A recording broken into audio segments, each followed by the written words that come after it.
Welcome to Sikkim 365 Radio. First and 10 from the 19. Duggan puts it up. Jump ball. Caught. Touchdown, Williams. Sikkim 365 Radio is presented by IdealMRI.com. High-quality MRIs for $497 or less. IdealMRI.com. Your health is important, so is your budget. Faked it. Williams is going to throw to the end zone, and it's caught. Touchdown. Mario Williams. And another terrific play by the quarterback. Sikkim 365 Radio is also brought to you by Texas Farm Bureau Insurance, protecting Texans since 1952. Blake Clark is your holder. Kick is up and he missed it. Wow. Have you subscribed to our YouTube channel? Search 365 Sports on YouTube. Brought to you by TFNB, your bank for life. After the turnover, quick change. Wakus on third and long. Hartman downfield. Ball is caught inside the 5. Into the end zone for the touchdown. Donovan Green. Now here's David Smoak, Paul Catalina, and Craig Smoak. And here we go on this Tuesday afternoon, October the 4th, as we head to the first full weekend. Really, I guess you could say last weekend of October in college football. Friday was the 30th, but we do have games again with evidence coming up. We've seen some. Remember that long drought with all of what was going on during the offseason with the discussion about the transfer portal, the NIL, and realignment and what was next. And that's still there. There's no question it's still there.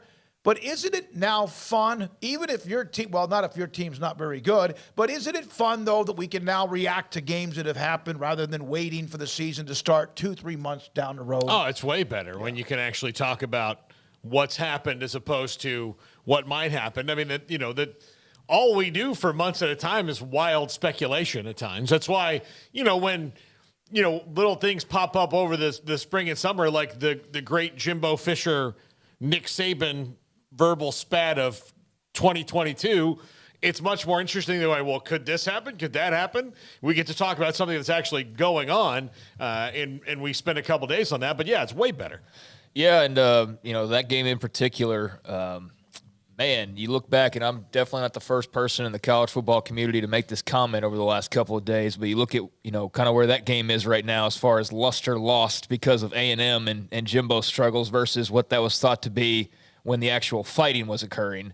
You thought, oh, man, what was everybody saying? Count down the days till Alabama and A&M later this season. That game's going to be just the build-up's going to be incredible, and the match is probably going to be top 5, top 10, and it'll still be interesting. It'll obviously be interesting just because there will be that layer still to it of, Jimbo and Nick. But, yeah, it's nothing where it was supposed to be when we were talking about it in speculatory terms. So, yeah, it's nice to have – Saban and Fisher actually having to go play each other and not just talking about it, although that was fun too. Like the expansion stuff, I was actually just reading an article earlier today.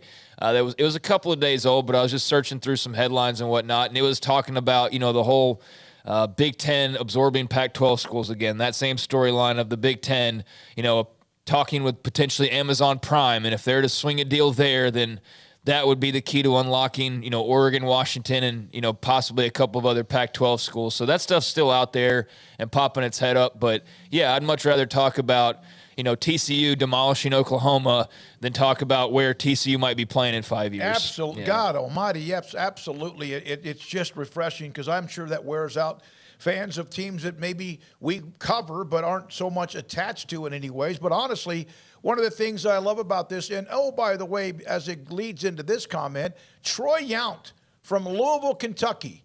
The recent Pat 40 article is interesting it calls out how the current state of the Big 12 in terms of the top of the conference isn't about Texas, Oklahoma. The future Big 12 is now, not just after they go. And I know Texas and Oklahoma, we understand who they are, what they are, and of course this weekend playing, neither team ranked. The winner might be. But Troy's the one that put up that graphic on Friday about the number of letters or whatever, digits, characters about meaningless graphics. And he lives in Louisville, Kentucky. And he's right. The Big 12 is fine.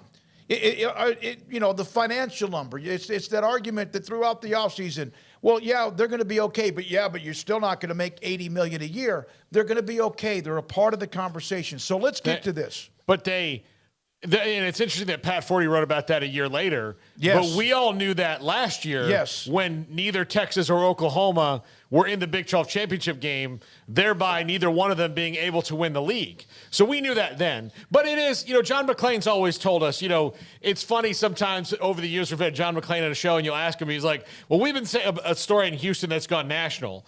I remember one time about Andre Johnson, holding out. He's like, look, I've been talking about this, in the Chronicle for a month, but now it's just gotten picked up by the national people. So people who are not in it, sometimes it takes them longer to get it. I'm not knocking Pat 40, but we've known this about the Big 12 since last year. Dennis Haiti, that would be the most interesting and insightful article Pat 40 has put out in a long, long time. Thanks for the recommendation, Troy Yount. Yeah, I mean, it's like if you hear somebody trying to talk totally knowledgeable about every single subject, you're like, you don't really know all of those things that well. You know what I mean? So, I don't expect a national writer to know every single in and out of the Big 12 saga, like somebody who's on Big 12 ground and covering them on a daily basis. That's just natural. Why do we, when a Pac-12 story comes out, immediately look to the same couple of people? It's because they're there on a daily basis and they know it a little bit better than just sort of the generalities and some of the details that others may glean. But, yeah, as far as the day-to-day goes, and look, man, I'm pro Big 12. This show's not strictly about that, obviously. We talk all college football,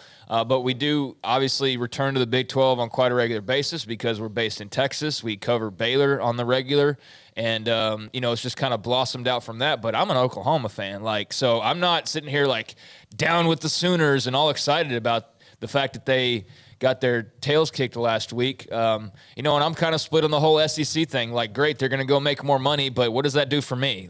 I guess I get to watch them play Tennessee and Georgia and Alabama, but is that even going to be fun? I don't even know. The buildup will be cool, but is the actual result going to be fun?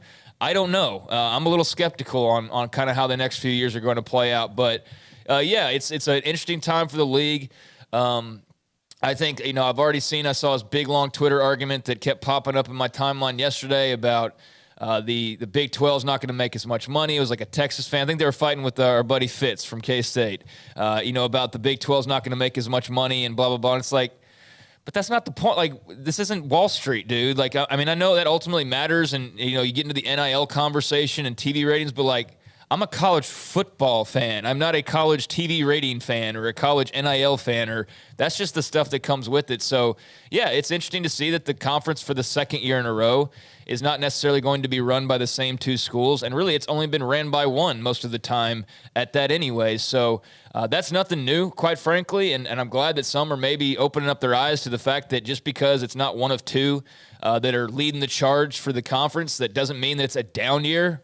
We saw that, 2 weeks ago? As soon as Texas took it's a down year in the Big 12 because it's not going to be OU Texas dominant. That's not true. The day that Oklahoma was beaten that night and earlier that day when Texas lost to Texas Tech, you heard the that same people. It's a down year, and it's no, the hell it's not. I'm sorry, it's not a down year. It's a normal year, and it's going to be a fun year based on the amount of parity that we've seen. It doesn't necessarily mean it's going to result in a national champion berth in the playoff or a contender and a berth in the playoff.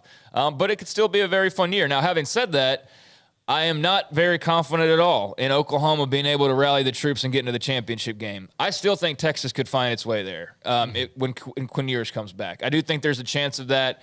I'm not saying that I'm guaranteeing it by any means, but I don't think you can rule them out just yet because of just the fact that we're a little too early to really start just throwing anybody out with the. Although with Oklahoma, I know I kind of just did that. Like I just need to see a lot from them before I feel like, okay, yeah, they're back in the race. Texas has a conference loss. Yeah. Oklahoma has 2. Right. Yeah. And so that's different. Everybody, when they get that second loss is, if you have one loss, just keep going and you'll probably wind up in the championship game if you just have the one. And if you have the 2 like Baylor did last year, you have to, sit there and hope for someone to trip over their feet, which is what happened. And they earned their way in, but you still needed help. And that's what happens with it. You needed Bedlam. You needed Oklahoma State to beat Oklahoma at the very end, and they did. Think about how close that was, and Baylor got to play an extra game because of it. Oklahoma State was already locked in, even if they had lost. A lot of you, I'm going to mention you because there's been too many times, probably because of the pace of the show, the amount of guests we have. We're open here in this 3 o'clock hour. Paxton, Scotty B, S. Michael DeHart, Hawkin 2, Jamel, Justin, Lee Buttercup, Troy, Patrick, Fat Dad, G-Mac, Dennis, Mike, and C. Jenkins 313, Steven Snook, Juan, Houston fan Juan, Sir blah, blah, blah. All of you, J.R. Patriot, thank you. All of you, Paula, saying happy Tuesday to 365 people. UC F. Realist, Phil, our buddy in Vegas. All of you, these are people, B.R. James, Laura, Biscuits and Gravy, Buckshot Kid, B.R. James, I think I said him, Paxton, thank you. All of you who have joined the chat room immediately today, hit the like button, spread the word, get those to subscribe to 365 Sports. We appreciate you so very, very much. So there's that as well. Now, and Wet Blanket, who's happy. He's a big Oklahoma State fan. Wet Blanket, good that you joined, and Katie Rader as well. Now, I did this, and there's no reason for it. I was reading an article. Andy Staples, from The Athletic, wrote an article about Jimbo Fisher may feel a little pressure at some point to maybe hire or change up his staff, whatever, like LSU and Ed Orgeron did when they found Brady, who was on a staff with the Saints. But his article was interesting to me, and I was like, wait a minute, that doesn't make sense. But then hear me out before you put that up, Garrett. In current college football terms, when Jimbo Fisher was hired by A&M for the monstrous contract, and then, of course, they extended it, he, Dabo Swinney, Urban Meyer, and Nick Saban were the only active coaches in college football who held at least one national championship. Of course, Saban's got a chunk. Dabo has 2. Urban had 3. And then and Jimbo had 1 in 2013. Urban's gone. He's now back in broadcasting until he gets the itch. He'll be back. But Mac Brown, who was at the time inactive, is now back. So it made me think of this. If you think about all the coaches in 331, is that right, of FBS schools, Nick Saban, Dabo Swinney, Kirby Smart now, Mac Brown, and Jimbo, 5 coaches among America. All the 131 schools, and we know that only about 15 or 20 are the ones that usually rotate winning national titles. Does that seem like a very small amount, or is that always about the standard currently coaching in college football that have won a national title? I think, and I don't know the answer. It's just a discussion piece. Just kind of going back and looking without having to look at who overlapped and when was coaching when. I think that's probably about. I mean, you're not going to get a number much bigger than maybe 6 or 7. I would think active at once, but college football has always been about narrowing it down to the very last 2 without getting as many people involved until we have this expanded playoff. So. It's always been really hard to get to that point. So I think. When did Phil, I'm going to go back to, let's go before Oklahoma and Bob Stoops, the second year there, he won a national title. Let's just go to the decade before that. Garrett, do you have the 90 to 99 or whatever? All right, here are the teams and coaches at that time. Stoops won his first. Bowden, of course, had won twice. Osborne had won 3 times. Lloyd Carr, Phil Fulmer, Steve Spurrier, Gene Stallings was retired. Don James, Dennis Erickson, Bill McCartney, who then left soon after that, and Bobby Ross. I don't know how many of them were active by the end of the decade, but I think there was a pretty nice chunk. Yeah, Ross went to the Lions after that. Put that back the up there, Chargers. please. Yeah, Ross went to the Lions and the Chargers in the NFL after that. I don't know how long Bill McCartney stayed, but yeah, that's probably the last of that. Right there. All right, so, and here's Eric. It's that way in every endeavor. Success produces multiplicative advantages. And Dennis has a great point. Compare that to basketball, which we will try to do. Paxton said that's about right. I think that's about right. I didn't know. So let's go to the next decade, 2001 to 2010. Chizik was there a short time and gone. Saban, there he is. Meyer, Miles, who really was with LSU after that, was there for a while, and then he was active until a couple years ago. Yeah, so. And then he took over at Kansas, which you wonder how many of these guys that are playing and winning right now for Lance Leipold were a part of him, including the quarterback. Mack, Pete Carroll, there's Saban again, Jim Tressel, who of course eventually that ended, and then Larry Coker, who. How long was he at Miami? He went on to UTSA, remember? Yeah, I know. Was there a gap there? He wasn't at Miami very much longer because shortly after that is when the scandal hit. And all right, so that's another. Now let's go to the current decade. Look at the red. These are all coaches who are active, who have won a national title, and Saban, Dabo, Kirby Smart, and then Jimbo Fisher, with Urban and Ed Orgeron no longer in college football. Well, I mean, this one's pretty simple. I think there's a lot more red because it's recent. No, absolutely. Yeah. And half of them are the same guy. So, like that makes it look a lot better when, it's all recent guys, in the last 10 years. And, 6 of those or 5 of those or whatever that was were Nick Saban alone. So, I mean, it's, time passes and guys fall to the wayside. But I guess you got Mac Brown back a couple years ago once he decided to come out of retirement. But, I mean, Saban's been running the game. And then you've had your, couple shots at Dabo. And you've had now Kirby Smart and, then the spotty, Jimbo. And who else am I missing there? You got Kirby Smart, Nick Saban, Jimbo Fisher, Mac Brown. There we go. There's the graphic. Orgeron, Orgeron's gone. So you have Kirby Smart, Saban, Sweeney. I was thinking of Jimbo Fisher and Mac Brown are the 5 who are active because Mac's not on there. He was retired when Jimbo was hired. Well, it's been a long time for Mac, and it's really starting to feel like a long time, even though it's half that time for Jimbo. But it's really starting to feel like a long time. And, I think what you're seeing there, that board, Nick Saban is the reason we need a 12-team playoff. Yeah. Nick Saban's the reason. And Alabama has earned every bit of what they got. I'm not trying to knock it, but we need to, throw up some more defenses instead of just going, oh, well, he's so good. Well, if you give them more chances to lose, the odds are that they will lose more often. Maybe not a whole lot, but more.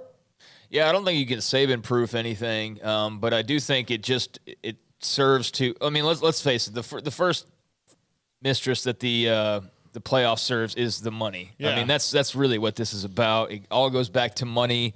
Money. They see how much money they can make with more teams and more games and more TV broadcasts and all of that. I mean, that's ultimately why anything is happening is because of money. But yeah, I do think there's some of that just this Saban fatigue of just it's Alabama again. Great. What one of 3 teams are they playing this year? And it's the same old thing. And you would be. And I didn't get tired of Jordan and the Bulls, but I mean, at this point, like he's even more than that. Like, I mean, they won 6 titles, and he's right there and still going. And it's just like, come on, man, already. Let's move on to the Kobe era, and let's move on to the LeBron era, and it's just he's still there. It's like if MJ just never retired and kept playing at a high level. But yeah, I think it's a good way to kind of. In some roundabout way, or I guess kind of direct way, usher in maybe some new faces and some new blood, and I just hope that keeps the blood pumping and flowing for the college football fan out there who, probably does get a little tired of seeing just the feeling like the season's already the end result's already known before you even start. What fun is there in that? And this at least gives you the possibility of, okay, well, maybe my team can make a playoff and just have a shot at so-and-so, or play a team they've never played before, or just be able to go toe-to-toe with a top 5 team. And so that's fun. That's different. There's no harm in it. People that are like, oh, well, it's going to be a blowout. Like, I mean, who cares?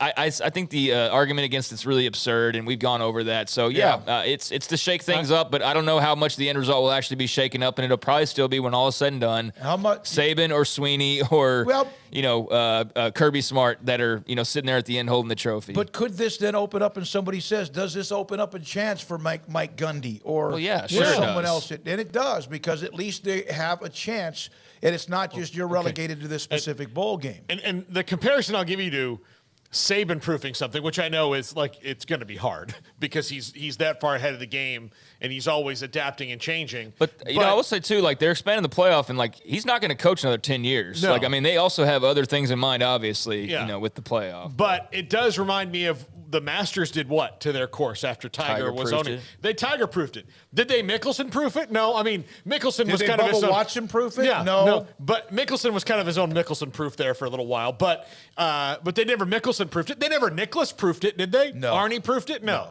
They Tiger-proofed it, and we can get into the bigger reasons of that later on. But they Tiger-proofed it. They needed Saban-proof this thing a little bit the best they could. And look, they couldn't even. They could Tiger-proof it to a point, but eventually he got it again. Yeah, they got a little bit nervous about one.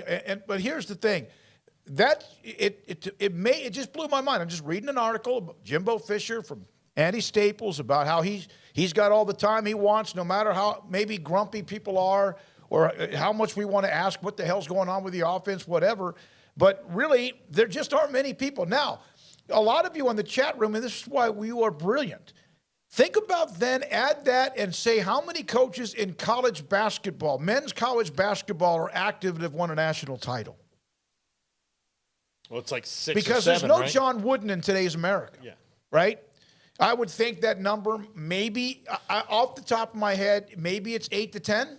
No, Dennis already did it for us. Okay. Dennis Haiti, Scott Drew, Tony Bennett, Bill Self, John Calipari, Rick Pitino, and Jim Boeheim. That's 6. It's basically the same. Yeah. And they have 300 in some schools, and 69 get in. The Saban of college basketball just retired. Yes, that's exactly right. And Krzyzewski, Coach K right. just retired. Dennis, thank you very much. Well, I may say the Saban, but like, I don't know about Saban, but the dude with the multiple, like all these other guys. Look, Scott Drew has 1, Tony Bennett has 1, Bill Self has 2, Calipari has 1, Pitino has 2, right? 1 at Kentucky, 1 at Louisville, and Boeheim has 1 because of Carmelo Anthony. But so it's hard. It's hard to win multiple national titles. And look, the sport where it's all these coaches are active, they only have 1 except for a couple of them, and nobody has a ton anymore. Guess what they do every year? They play a tournament, right? Yeah, they do. John Voss, by the way, welcome. John's been a part of this before. Go Big Orange. We from Tennessee salute Sikkim 365. Excellent program. Thank you, John, for being a part of what we do. And thanks for all of you. I just thought that'd be a little bit of a different topic today. We opened up talking about, maybe college football, the games we've seen so Tom far. Izzo. All right. And I bet before it's all said and done, there's probably somebody else we've forgotten. But again, we're not talking Final Fours, but winning the entire national championship. So appreciate you, all of you, for participating. Nick Marks jumps in. Thank you, Nick, as well, for being a part of the show. So let's put those graphics up one more time just to kind of put them up. This is the 90s up to 2000. You see the same, I don't know how long Fulmer was there after that. Bowden coached until, 11 or 12? I think 09. Osborne, he was gone after the 3rd national title in 97. Stallings retired. All right, Don James retired. Dennis Erickson went to the NFL. Then you have someone like a Gene Chizik. Well, do you have one of those in college football? A guy that was like a quick hit that really never had a great... Gene Chizik. I'm talking about outside of a Gene. Do you have that now in college football where somebody, Ed Orgeron? Ed Orgeron is Gene Chizik. Because 3 years later, Auburn was back in the national championship game, and he wasn't there. Yeah, that's exactly right. So that's just some graphics. And then you see, of course, as Craig said, the reason there's a bunch of red, and Orgeron would still be there if it wasn't for him just kind of everything falling apart, and Urban Meyer probably will be back at some point. He can't help himself. And that's fine. He's a hell of a coach. It's just a matter of you want to deal with all the drama with that. Speaking of coaches, Today, Wisconsin, Paul Chryst, the report was, $16 or $18 million? They reached an agreement, a reduced buyout of $11 million. Had approximately $20 million left in his contract that paid him through January of 2027. He, the AD, and of course Chryst, and I'm sure his agent, they eventually get him $11 million. And I hope Paul Chryst has a chance to get back in college football. But right now he's not in any rush. Then you think about $11 million. That's like a 2-year deal in college football for a pretty big school. $11 million. Yeah. That's about what the running rate is for a pretty good school, right? It's also a pretty great little chunk of change when you lose your job. So, no, absolutely. I think a lot of people would trade for that in a heartbeat. So, yeah, it's maybe that's a salary for the guys that you just flashed up there, Saban and Dabo, and those guys are all making $10+ million, I think, at this point. So that's basically, their 1-year salary that he's getting, but that can go a long way, obviously. Not a bad parting gift versus, most of the rest of the world, quite frankly. Yeah. But yeah, good for him and good for them to go ahead and get that squared away and done with and not create a whole, fighting issue, outside of the parameters of the football team where they're, hassling over the buyout or, like we've seen that, when parties disagree on their way out and they kind of get into it with each other along the way. And it's good to, just be clean cut, over with, boom, good luck to you, and go about your business. And, for the school, you hope to go hire the best head coach possible, which you may already have on campus in Leonard. And for Paul Chryst, I'm sure he's already gotten some phone calls, but I would imagine for at least a few days, he's going to kick his feet up and probably just take a big, deep breath, which he deserves to. Chris Hummer had this, and Brian Etheridge alluded to this entering or coming out of Saturday's game, that there was a senior at Baylor that was most likely going to enter the portal. And it's Josh Fleeks, the former Cedar Hill High School star where Joey McGuire was the head coach. He stayed at Baylor when McGuire went to Tech last year. There were thoughts that he may leave to go play for his former coach, but he's just not getting enough time. He's not getting enough snaps, and you can look at it two different ways. It's just not a fit, or perhaps the production or whatever's there. Josh Fleeks, who had so many high hopes, I think all of us did with him, has entered the transfer portal. He played in 43 games at Baylor. You think he ends up in Lubbock? Oh, without a doubt. And I would not bet my next paycheck, but I would bet if I could make a bet right now that I felt really confident about, that'd be the bet that I would make. Okay. Yeah. So he goes to go reunite with Cedar Hill head coach Joey McGuire. Yes. Now, and I'm trying to be as respectful of Josh Fleeks, the player here, as I can. But this is a team that is devoid of consistent playmakers at the skill positions. And at wide receiver last year, they had 3 guys they trusted, and he was not one of them. And they moved him positions this year.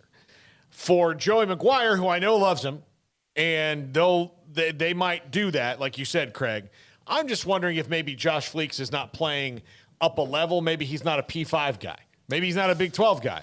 So wherever he goes, be it Lubbock or somewhere else, I wish him the best. But I hope that he goes somewhere where he's actually going to be able to play and contribute. Yeah, no, that's fair, especially if you look at his numbers. I will say, and, I want to be as respectful as I can because I have nothing but – I don't know Josh Fleeks, but I, respect him as much as I know him. And, I know that he was a very dynamic player in high school. I know that he was a very big get at the time for, I guess that would have been the Matt Rule staff, and which Joey McGuire was on, obviously, before heading to Lubbock. And yeah, that was a nice Cedar Hill get, and thought he was going to be a really dynamic guy for them on offense, and he never was.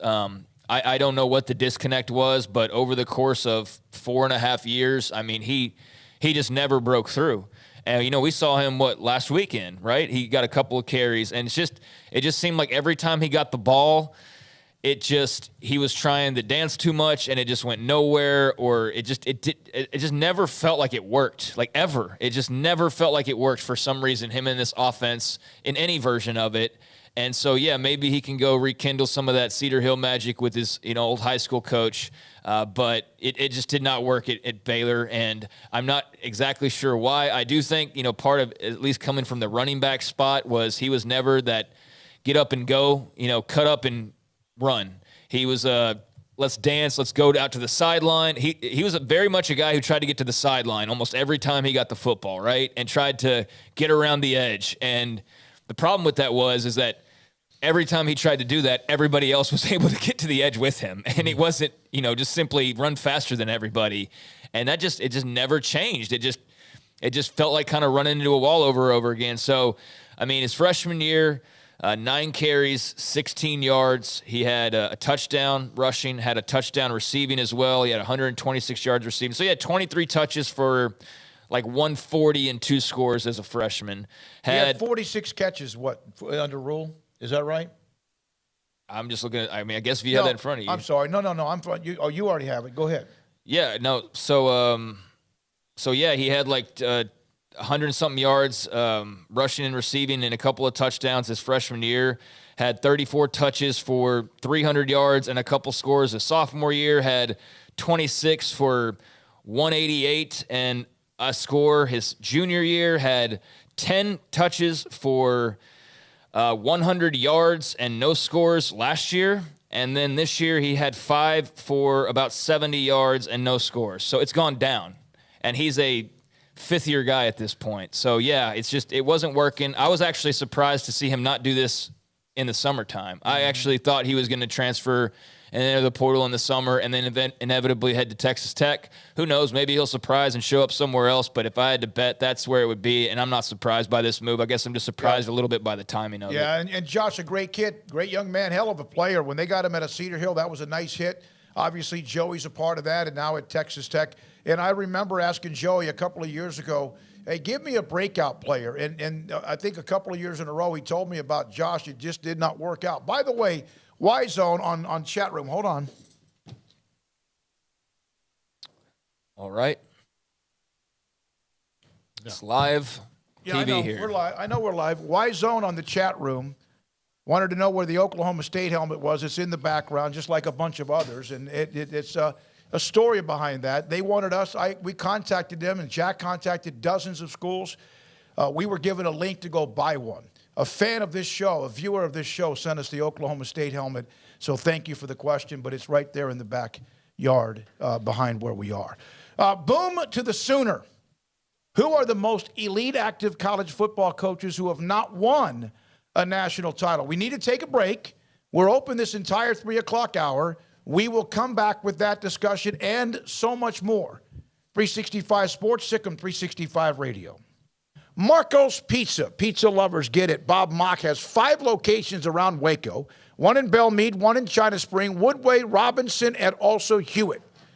Marco's Pizza. They have the pepperoni magnifico. When we order Marco's, and we do that quite a bit, and they deliver, I always order thin crust, pepperoni magnifico, Chicago cut, which is the square cut, or just the all meat. But they have more than pizza. But you can go online to marcos.com, and there are all sorts of different code words. For example, Pep Mag is pepperoni magnifico, and you get a little discount with that. There's also one if you want a 3-item or a 2-item, a 2-topping pizza or a 1-topping pizza. But salads and wings and sandwiches and cold drinks and more, they have them. Marco's Pizza, marcos.com. Pizza lovers get it. During Jeep Adventure Days, Allen Samuels in Waco is celebrating with an incredible lineup of 2022 models like the Grand Cherokee L, Renegade, Wrangler, and the Wrangler 4xe. These vehicles bring power to plow through any obstacles or the smooth, peaceful ride you'd expect from a Jeep. Jeep SUVs are also known for their design and technology. The Grand Cherokee L even brings you extended seating with a 3rd row. Come see what Allen Samuels can offer you and your family and find the Jeep SUV that fits your lifestyle. Do you or your kids get nervous about going to the dentist? Stonewood Dental, Dr. Steve Childress, he can help. I've spent a career taking care of patients who as children had bad experiences, and now they're adults that hate going to the dentist. If I get a kid at 3 years old and they come every 6 months and it's a happy experience, it's normal for them. Now they have an accident at 6 or 7 or 8 at school. Now they have a broken tooth or a trauma, and they have to come here. They're used to lights, they're used to water in their mouth, they're used to experience, they already trust us. It's amazing what we can do with that kid without it being a negative thing.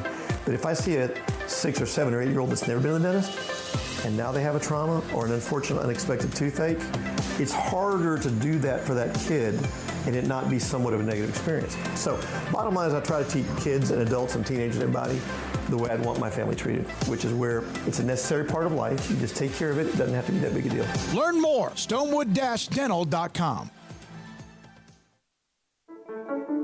One size fits all. That may be all right for an adjustable belt or cheap sunglasses, but when it comes to your financial needs, no one wants a one-size-fits-all strategy. Cam Heathcott, your Edward Jones financial advisor, knows that his most important goals are yours. That's why he takes the time to understand your needs, knowing you. That's how Edward Jones makes sense of investing. Cam Heathcott, covering Conroe and Houston, 936-756-7717 or cam.heathcott@edwardjones.com. Edward Jones, member SIPC.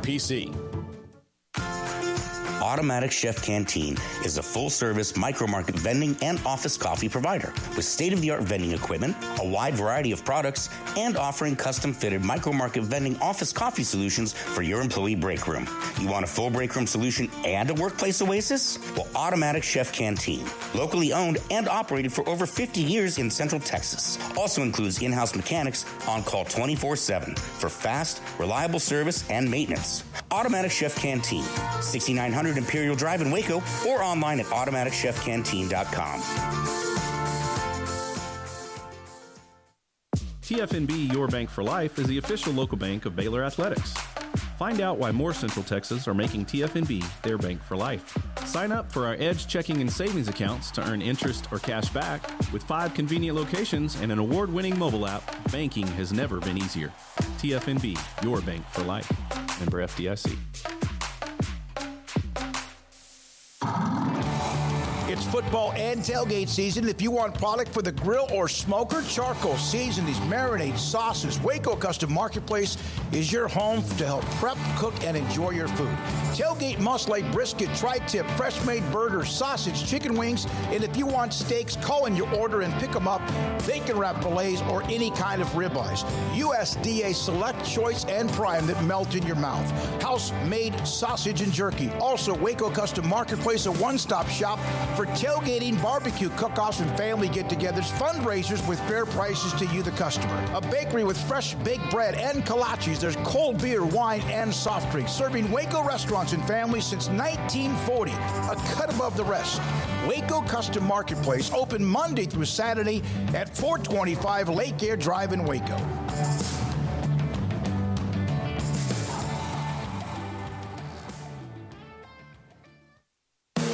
Welcome back to Sikkim 365 Radio. The 3 o'clock hour is sponsored by Waco Custom Marketplace. Meats, sweets, Texas treats, and a cut above the rest. 425 Lake Air Drive, Waco. Well, guest jar, I don't know if that's how you say it on the chat room. Okay, where are the other 13 Oklahoma State helmets? The Oklahoma State helmet is now over my right shoulder and slightly over Craig's, and UCF was demoted. I'm sorry, to UCF, the other side. but I just made that call, actually. Yeah. I just said... Helmet gate. Yeah, we probably should... It's not a gate. Oak State up there. It's not a gate. Yeah, no, definitely not. It's not a gate. What do you mean? It can't be a gate. It's not big enough controversy. We solved it already. Oh, okay. Even most of the gates aren't even worthy of the Yeah. gate title anyways, given where it all started. That was, we kind of watered that down over the years, for sure. When we had Brian Howell on yesterday, the name of Eric Bieniemy came up. His name comes up a lot, especially in the NFL. It just hasn't happened. You wonder if a large job like his alma mater or somewhere else might look at him. I don't know. That's a name that was. Were you the one that asked about him? He shot that down pretty quick. I felt like. Yeah. I have a top 5 on Colorado today, and I'll just tell you, he's for those of you who will make it to 555, he's number 5, and it's because he's a long shot of all long shots. The only reason I think he would take it is he has grown frustrated with the NFL process and says, let me go prove it at the college level. But then again, if you're Colorado, you don't need a short timer. You want a guy who wants to be in Colorado and rebuild that program. So he also hasn't been in college football for 12 years now. He's been in the NFL for that long. So I still just think he's going to be in the NFL hiring cycle again, and eventually he'll get one. But yeah, I don't know if doing wanting a guy who's up for NFL jobs and not getting them for a few years is not necessarily the winning strategy in a college program, because if that's where they want to be, that's where they want to be. And look, for example, if Matt Rule gets let go in Carolina, who's to say he's not going to wait for a different opportunity in the NFL for a year? You know, of all the ones that are open, he might come back. Doesn't Wisconsin seem like that would be? Now, again, he wants to be around where you can bring in some recruits. I think he'd rather be in the South. But I would think he would match the mentality of what Wisconsin is. But Jim Leonhard seems to be the odds-on favorite to win that one. Yeah, but as far as the mentality goes, I mean, Matt Rule came down to Waco. Yeah. And fit in just fine, ultimately. Because, you did. So he could fit in anyway. He knows how to fit in. Yeah. And he knows how to talk, and he knows how to operate. And, I think it's been very clear for the last few months that not necessarily him directly, because he's got to – be loyal to the Panthers, but I think it's very clear his people have been floating stuff for the last couple months as far as, jobs go. You hear his name popping up a lot. I just feel like there's stuff going on behind the scenes. I think he knows his days are numbered. Carolina knows his days are numbered. And I think colleges know that he's probably looking around already. And would that mean that he would take just any college job? No, I don't think so. He's very smart.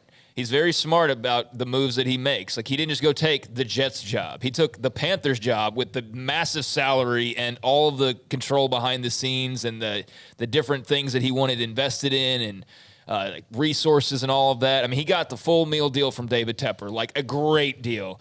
And so I think that he's going to be very smart about the next. He's not going to go somewhere where you can't recruit really well that's got a hotbed of talent. I don't think he will, unless he feels like there's an NIL deal set up to where they can get the talent no matter what. Like Nebraska. Yeah.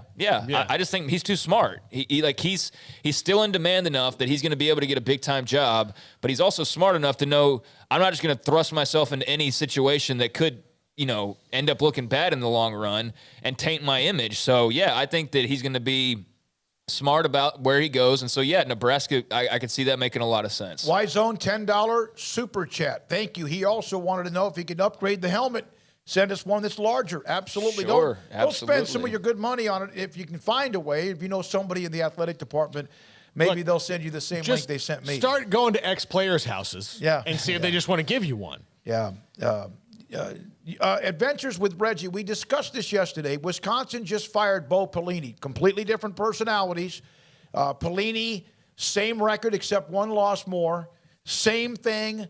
I asked this question yesterday. Did Wisconsin just do that the way Nebraska when they fired Frank Solich and or Pelini, and they've never found their way since? I don't know if there's a similarity. Wisconsin's a strong school, huge school. They're not one that's going to bring in the 4 and 5 stars. They got a running back right now that's almost as good as anybody in the country, but they've fed the NFL with defensive linemen, with linebackers, among some others. Offensive linemen. Wisconsin's not Nebraska in the similar situation. They're not coming off of 3 national titles in a 4-year span and a legendary head coach that had been at the program for 30 years. I mean, I think the situations are a little bit different just in terms of Wisconsin knows who it is. They know they're pretty good. They're in the mix, and some years they'll be competing for the Big Ten title.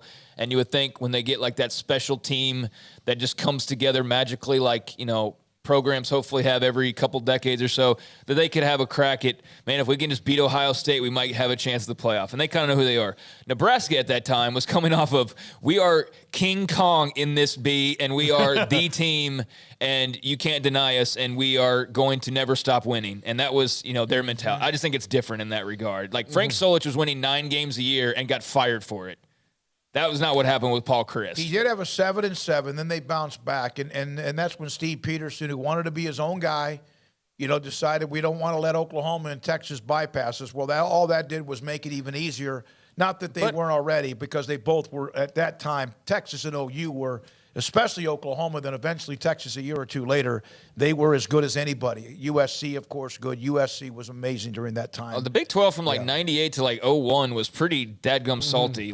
Pretty freaking. Even Colorado was pretty good.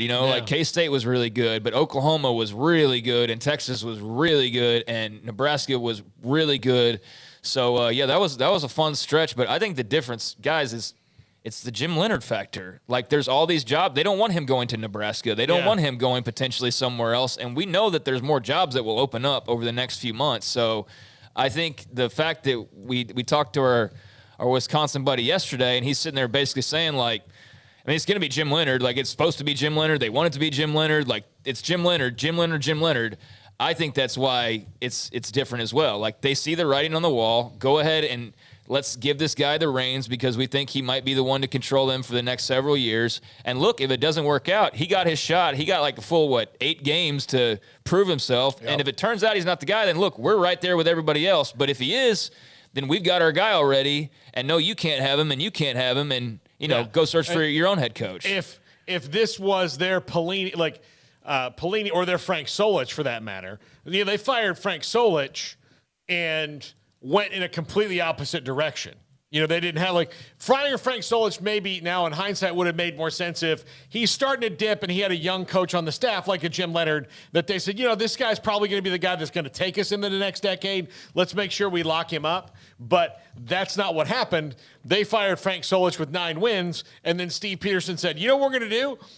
Something we've never done before and something that we don't know will work. And that's when Bill Callahan and the subsequent the year cavalcade of other people. The year that got Solich was the year before. They were 7-7. They lost to Mississippi and Eli Manning. In fact, in the Independence Bowl, Craig, you and I were there. And then they went 9-3. But Oklahoma and Texas had passed them by. But they had passed by a lot of people. But he was a 12-1, 10-2, 11-2. And again, having to overcome. See, that's not good enough. Yeah, get out of here. 9-4. The 99 team. You know how Florida State had 3 to 4 teams that could have won another national title or 4? Mm-hmm. That was one. If you'll remember, they lost a game at Austin, came back to crush UT. They beat them up in the Big 12 championship game. But they didn't. But he was fired 12-1, 10-2, 11-2, 7-7, which is bad. And then 9-3 gone. But by the way, that was Michael Vick keeping Virginia Tech undefeated that kept Florida State and Nebraska from playing. Yep. So you dipped after double digit. You dip to 7, then you get back to 9, and then they're like, "Yeah, you just made progress after you bounced back and nearly won 10 again. Let's get rid of you now." That is just you deserve what you got coming at that point. What hurt though was that was the year after they got bloodied by Colorado 62-36 in that game in Boulder that kept them. They still lost to Miami. They would have lost to Miami had they beaten Colorado 62-36, but that's when they lost their soul. So we're looking at coaches like Chryst. Who are the most of the active college football coaches, currently active? Who are the top 2 or 3 names that have not won a national title, who have knocked on the door, knocked on the door, knocked on the door? Lincoln Riley. Brian Kelly. Ryan Day. Yeah. I'm trying to think who else would be in there. I was thinking about Riley. I mean, he's only knocked on the door one time, but Jim Harbaugh. But oh no, yeah, Jim Harbaugh absolutely has to be on that list. Absolutely has to be on that list. Just looking at the top 25. Yeah, I mean, there's Gundy. I mean, he's been. One of the things about Oklahoma State. He's won what? A Big 12 title? Is that right? If they even won a Big 12 title? Yeah, they did. They won it back like in 11 or 12. But they've won one, right? Yeah. So I don't know if you'd consider him why hasn't he won a national championship yet? I don't think anybody's ever really put those two together, although he has knocked on the door. Last year being an example of knocking pretty hard on the door, but just not getting an answer thanks to Luke Jeremy Fickell, McVay. Not yet. He's good. We know he's great with what he's done at Cincinnati. James Franklin. Is Luke Fickell better the coach than Mike Gundy? Not with his no. Because Gundy's been sustainable. The success he's had for a long, long time, maybe more than we think. Somebody put Chip Kelly. Dave Aranda's only in year 3. So what's the question again? Which of the active coaches, and we don't need 12. I want to keep it at 2 or 3, 4. Which of the active coaches in college football are the ones who are surprisingly do not have a national title? Well, then, it's not surprising that Gundy doesn't have one. It's not surprising that Aranda doesn't have one. It's not surprising that Fickell doesn't have one. The surprising one would be Lincoln Riley, just because he had opportunity after opportunity and could never get it done. I don't think it's necessarily surprising that James Franklin doesn't have one now that I know the question a bit, because he's been Ohio State blocked the entire time, basically. Yeah. So outside of Riley, Who Brian mentioned Kelly. Brian Kelly, Brian Kelly, obviously. Also, we just got another super chat. Thank you very much from JR Patriot. I don't think it's surprising Chip Kelly hasn't won one, just because, at Oregon he knocked on the door a bit, but then he went away, and then he came back, and it's just been kind of cool to fine to not great to are they going to fire him to oh, wow, Chip Kelly's got his mojo back to, and that's kind of where we are now with Dorian Thompson-Robinson and the win they just had. So, I don't know. That might be it, quite frankly. I'm looking at just a list of schools, and off the top of my head, there's not other ones that really are like this guy should have won one. I don't want to put Ryan Day on the list because he really hasn't been the head coach there. That it feels to me like each passing day that Urban Meyer's gone, it's been a long time, but it's only been a couple years for Ryan Day. He's getting close though. If he's not on that, if he's not on that list, he's probably a year away from being on that list. I would say, because I mean, at what point are they just like, you're due a win now? Like, you've been here. I mean, granted, he's still relatively early, but he's in Ohio State terms, he's not far away from we need a championship now. He would be on that list as well. So maybe 3 or 4 guys. Red Wine 65. Bo was clinically insane. Hey, I can relate to him. Andrew, This is a pretty neat one. Do you think in a year or two, Brigham Young, Cincinnati, UCF can make a serious splash and possibly win the title in their first year? If you're talking about the Big 12, anything's open. We don't know. That's possible. There will be some growing pains. Some are more ready for that than others. That's a great topic for us as we get closer to the end of this year and into the offseason. It's going to be fun to watch. There's going to be and look at what's happening this year without them, with TCU and what Kansas are doing among a few other teams. All right, break here, Paul. Yep. Do you have the picture of the Yale uniforms first? Let's put this up, or you want to do it in the next segment? Let's do it. It's up now. All right. Yale is going to wear Walter Camp-inspired uniforms in their game against Dartmouth. Jerseys have the rules of college football written inside the numbers. The helmet stripes feature the last names of every team captain dating back to 1872. They can fit those rules of college football of Walter Camp inside the numbers because there weren't that many when he was the coach. As a matter of fact, was called into Teddy Roosevelt's office to write some uniform rules. He and some other people, Amos Alonzo Stagg, among all these kind of names that you hear. Also, listen, if you're going to wear Walter Camp-inspired uniforms, get rid of the face mask, you cowards. Yeah, there you go. If you really want to be authentic, right? Look, don't be what the Ivy League is and pretend to be something. Be something. Yeah, I think they should have the old material as well, the super thick, probably not nearly comfortable enough. Whatever cotton they probably had for wool jerseys. Yeah, absolutely. Not fit either. Just long sleeves. Just wool jerseys. Yeah, shouldn't that's be what they should breathable fabric. I mean, come on. All right. When we come back to wrap up this 3 o'clock hour, 4 o'clock hour again, we will be busy with guests, including our first will be Sam Mays, former Oklahoma State All-American, does a talk show up in Tulsa.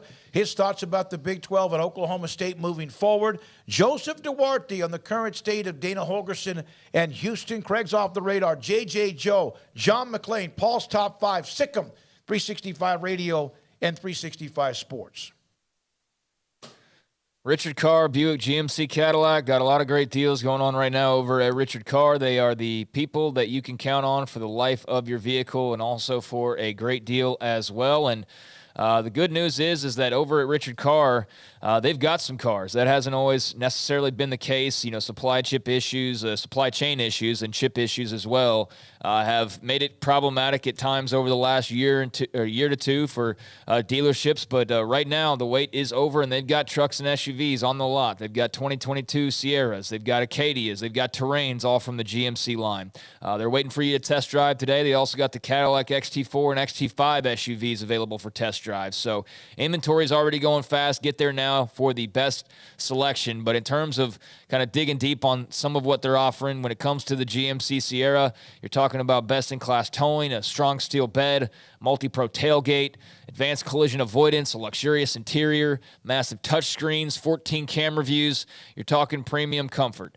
So next time you're at the dealership looking for a vehicle, check out the GMC Sierras. But a lot of different vehicles now on the lot for you to be able to check out and also test drive, of course, as well. And if they don't have exactly what you're looking for, whether it's the Sierras, the Acadias, and so on, get on their inbound vehicle list. And if you do that, it's basically your opportunity to cut in line for the truck or SUV that you want, and Richard Carr will have GMC prioritize it for you as far as the design. If you don't see something exactly that you want, just talk to the folks at the dealership, and they'll have GMC prioritize it for you and make sure that you get that vehicle exactly how you want it. So, new trucks on the lot, dozens of quality pre-owned cars and trucks in stock as well. All of them have undergone a 172-point inspection and so much more. Go on over to Richard Car right now to check out all of their great deals and great options. In business for over 23 years in Central Texas, proud Wacoans, proud Baylor Bears. Log on to richardcar.com. Call now or go see them now off Highway 6 at the Imperial exit. Make a winning drive to Genco and refinance your vehicle. Every loan can skip monthly payments for 90 days with rates as low as 3.75% APR for 48 months. Right now is the time to make a play. At Genco, we save you money by helping you pay less for your car. Every loan scores no payments for 90 days. Then have a chance to win 3 more months of no payments. Apply online today for an additional discount of 0.15% off our already low rates, subject to credit approval, membership eligibility, and loan policies. For more information, go to GencoFCU.org. Member NCUA. Did you know that 1 out of every 4 men have symptomatic low levels of testosterone and don't even know it? And if you think you're too young to worry about it, guess again. Low T levels can make you feel tired and grumpy, cause weight gain, and wreak havoc on your sexual desire and performance. Petty Clinic Low T can set up same-day blood screening and results, so if you're tired of being tired, I challenge you to man up and Google search Low T Waco or go online pettycliniclowt.com. It's a private clinic with an atmosphere catering to men. Affordable, only $150 a month, includes lab work, office consultation, testosterone injections, follow-up visits compared to $395 a month in Dallas or Austin, and you don't have to fight the traffic. Petty Clinic Low T is board-certified physician consultations, will provide the best form of brand-strength testosterone available. Contact Petty Clinic Low T today, just off Highway 84 and Old Hewitt Drive in Woodway. Petty Clinic Low T, helping men become the high-performance men they deserve to be. PettyClinicLowT.com or Google search Low T Waco. Let Camille Johnson Realtors guide you seamlessly through the process of buying your dream home or selling your current one. Commercial, farm and ranch, or residential, Camille Johnson Realtors can smoothly and successfully lead you through any transaction. With a team of 28 experienced agents who are excited about serving you, Camille Johnson Realtors services the entire greater Waco area. If you're in the market to buy or sell, contact Camille Johnson Realtors, 104 Midway Center in Woodway, or find them online at www.camillejohnson.com. Camille Johnson Realtors, elegant, charming, warm. Welcome home. Baylor Scott & White Southwest Sports Medicine and Orthopedics, the team physicians for Baylor Athletics, diagnosing and treating all sports-related injuries, including concussions. These specialists also provide orthopedic services for athletes and non-athletes alike, whether it's knee or shoulder pain, hand or wrist injuries, orthopedic spine care, and even an arthritis and total joint clinic. Trust the doctors Baylor Athletics trusts. Baylor Scott & White Southwest Sports Medicine and Orthopedics wants to get you back in the game. Boots add protection. Good boots help you climb better and move forward faster. And when your son or daughter steps into the boots of a U.S. Army officer, they also learn how to lead. In these boots, they'll gain more confidence with expert training in one of more than 150 occupational specialties. In these boots, they'll stand a little taller and lead a team with diverse backgrounds and areas of expertise to successfully accomplish whatever challenge comes next. In these boots, they'll earn respect with valuable experience from day one that will give them solid footing for success into the future. Highly qualified candidates who earn a spot on our team can receive comprehensive health care coverage, college tuition assistance, and a bonus of up to $40,000. See all the things your son or daughter can achieve in our boots at GoArmy.com. U.S. Army Waco Recruiting Company, 254-598-8131 or 254-776-1543.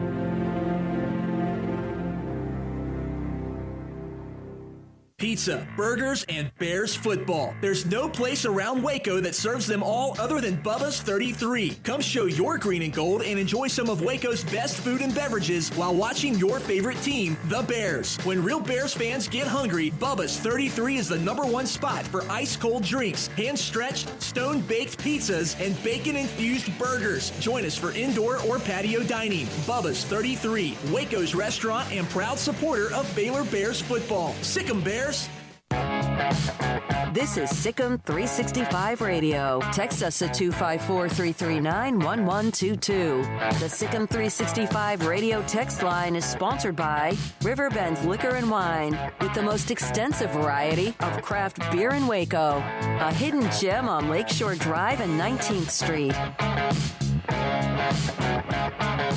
Sam Mays, former Oklahoma State All-American, also himself a part of broadcasting in the Tulsa area. Sam Mays Podcasting Company, host of the Hoover and Mays Show with John 97.1 in Tulsa, and on Twitter at All-American Mays, M-A-Y-E-S. He joins us on 365 Sports. How impressed were you with the mentality and how Oklahoma State came into Waco and took care of their business? Oh, I was blown away by it, no question. I would tell you that the Baylor Bears have been the toughest team in the Big 12 probably since about 2017. Always going to hit you all three levels of the defense, receivers block, running backs block, offensive line, one of the most physical you're going to find in the conference.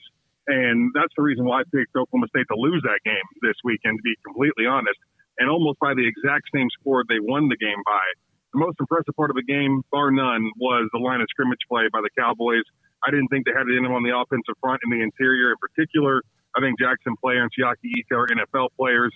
I think Ika probably a first-round guy. I had no expectation that they were going to be able to move him off the line of scrimmage, and the Cowboy offensive line handled him for about good 3/4 of football, which is unbelievably impressive. And on the flip side, I would say the interior of their defensive line also shined in that game. I didn't think they were going to have it in them. Baylor's interior offensive line is the real deal, and Oklahoma State dominated play in the line of scrimmage for 4 quarters, which is why they won the game at the end of the day. That was probably one of the best performances I've seen out of Mike Gundy and his football team maybe in a decade.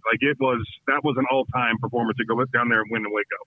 Were you unsure of who they were because of who they had played before they came in, and did that change after Saturday?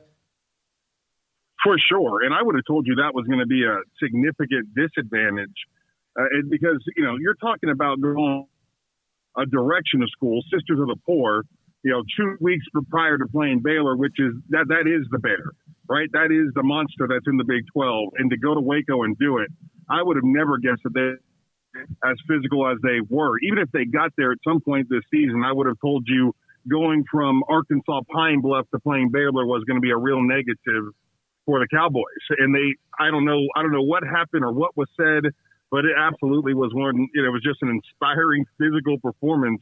And they kind of came out of nowhere with that. I think this is absolutely we made a statement type of game for Oklahoma State when you consider who Baylor is. I still think Baylor's one of the top 3 teams in this league, along with Kansas State. And so for the Cowboys to beat them the way they did at home is pretty impressive.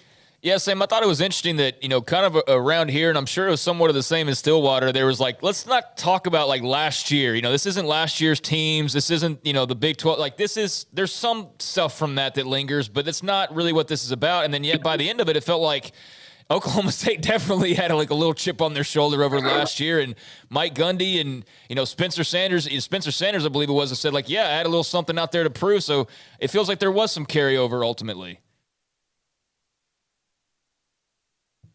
Did we lose him? Let me check.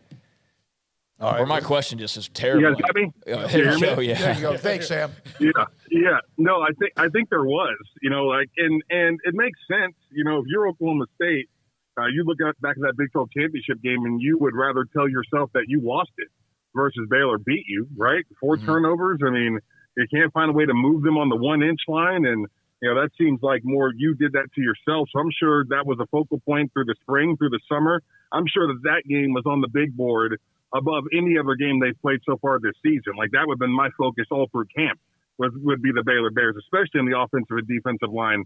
The offensive line in particular. I mean, those dudes that looks like an SEC defense down in Waco, and no one's saying enough about it.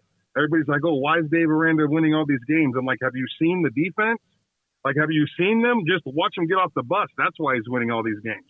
So they focused and they dialed in and they had an excellent game plan and they executed. I mean, that was an excellent high level football game. I'm not looking at Baylor and thinking, oh, they played like crap. I'm thinking Oklahoma State just played better, beat a really good football team it was a hell of a win. 157 yards and hidden yardage on kick returns. Gundy brought that up. I tell you what I saw as well, Sam, and you talked about the line of scrimmage. Oklahoma State, Sanders had a couple of longer runs more with his great legs and the ability for him to get away. But even it was the 3 and 4 yarders. It was like the way Richardson and the other name escapes me, how they just ran angry and physical, even if it was a 2 or 3 yard run when they needed 1 or 2 yards. Did you get that same impression? 100%. And, Sanders has really kind of, this has always been a really good football player playing quarterback, right? That's kind of been who he has been. Kind of like Jalen Hurts before this season. Like just really good athletes, best player in their team their whole life. He's a really good football player playing quarterback.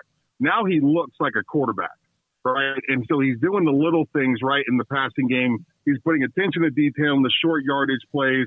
And when he runs with purpose, and he doesn't take a bunch of shots. Like that kid has taken a huge step in the right direction as far as his ability to be clutch. Like not every play needs to be a 40-yard deep ball, but on 3rd and 6, and we're calling a quick slant, and we need you to be on the money with this ball against a talented Baylor secondary, and they call that play, and you execute that, or you find a way to scramble and give them 6 tough yards where you don't die. That's all positive, and those are all decisions that a year ago he struggled with making, right? And frankly, I don't think Gundy really gave him the confidence to do some of those things. Like I don't never really feel like Gundy gave him the keys to the kingdom, you might say, and I feel like this season's been completely different in the level of trust that he's going to make the right decision. Sam Mays, former Oklahoma State All-American, a part of Tulsa Media, covers Oklahoma State with us on 365 Sports. Sam, what does the rest of the league make you feel nervous? This is not a league where there's a gimme. I mean, I know West Virginia is probably at the bottom of the rung right now, but honestly, that's not really that far down the ladder. No, look, let me tell you something. So I was blown away last week by just the level of play that we are seeing around the country. So I got my old Phil Steele magazine out, and I started going through all the Big 12 teams to see what the ages of their offensive lines were, because that's the thing that sticks out the most, right? And isn't it only Texas and Kansas are really the only 2 teams that have had underclassmen, period. Every other offensive line in this league is senior-laden, veteran-laden, NFL guys, K-State, Baylor, Iowa State, Oklahoma State. Kansas is probably the youngest line in the league, and their center might be a first-rounder one day. I don't know if y'all watch that kid play. He's incredible. Like, I don't know where they found him, where they pulled him out of, but that kid is a monster that's playing in the middle of that offensive line. And I will always tell you, I've never seen a bad team with a good offensive line, period. It doesn't exist. Because if you can stay on the field as an offense, even if your defense sucks, you'll be okay, right? If you can stay in the field for 8 plays and not score a point, that's a small victory if you're Kansas State or if you're Iowa State, if you're one of these teams that wants to really muck it up, make it dirty, play a physical game of football. So this league has just got a bunch of badass offensive lines that I think we're going to get some high-level play from the beginning and to the end. And frankly, if you look at the Big Ten right now, I would really put in a big argument that the Big 12 is the better conference, to be honest with you. I think it's the second best conference in college football. Sam, what have your impressions been of Derek Mason thus far?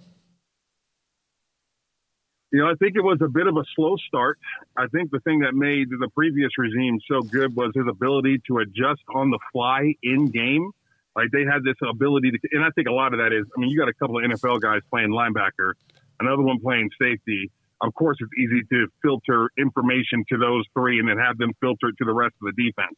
So, like, I think that they were missing that conduit. They were missing that connection between DC and the defense early in the season. I think they've gotten more time together on the sidelines and making those adjustments and going into halftime with each other. And then, I would have said the bye week was a negative for the offense, but maybe a positive for the defense, because now you get an extra week to go ahead and work on some things that maybe you have been delayed in installation because you hadn't been happy with the original product that you're getting in games 1 and 2.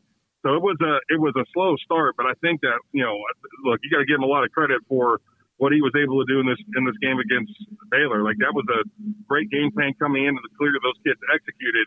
And the thing that I really appreciate is they survived the halftime, because I think Dave Aranda is one of the best halftime coaches that we have in this league, along with Chris Wyman. And so he's going to get you at half.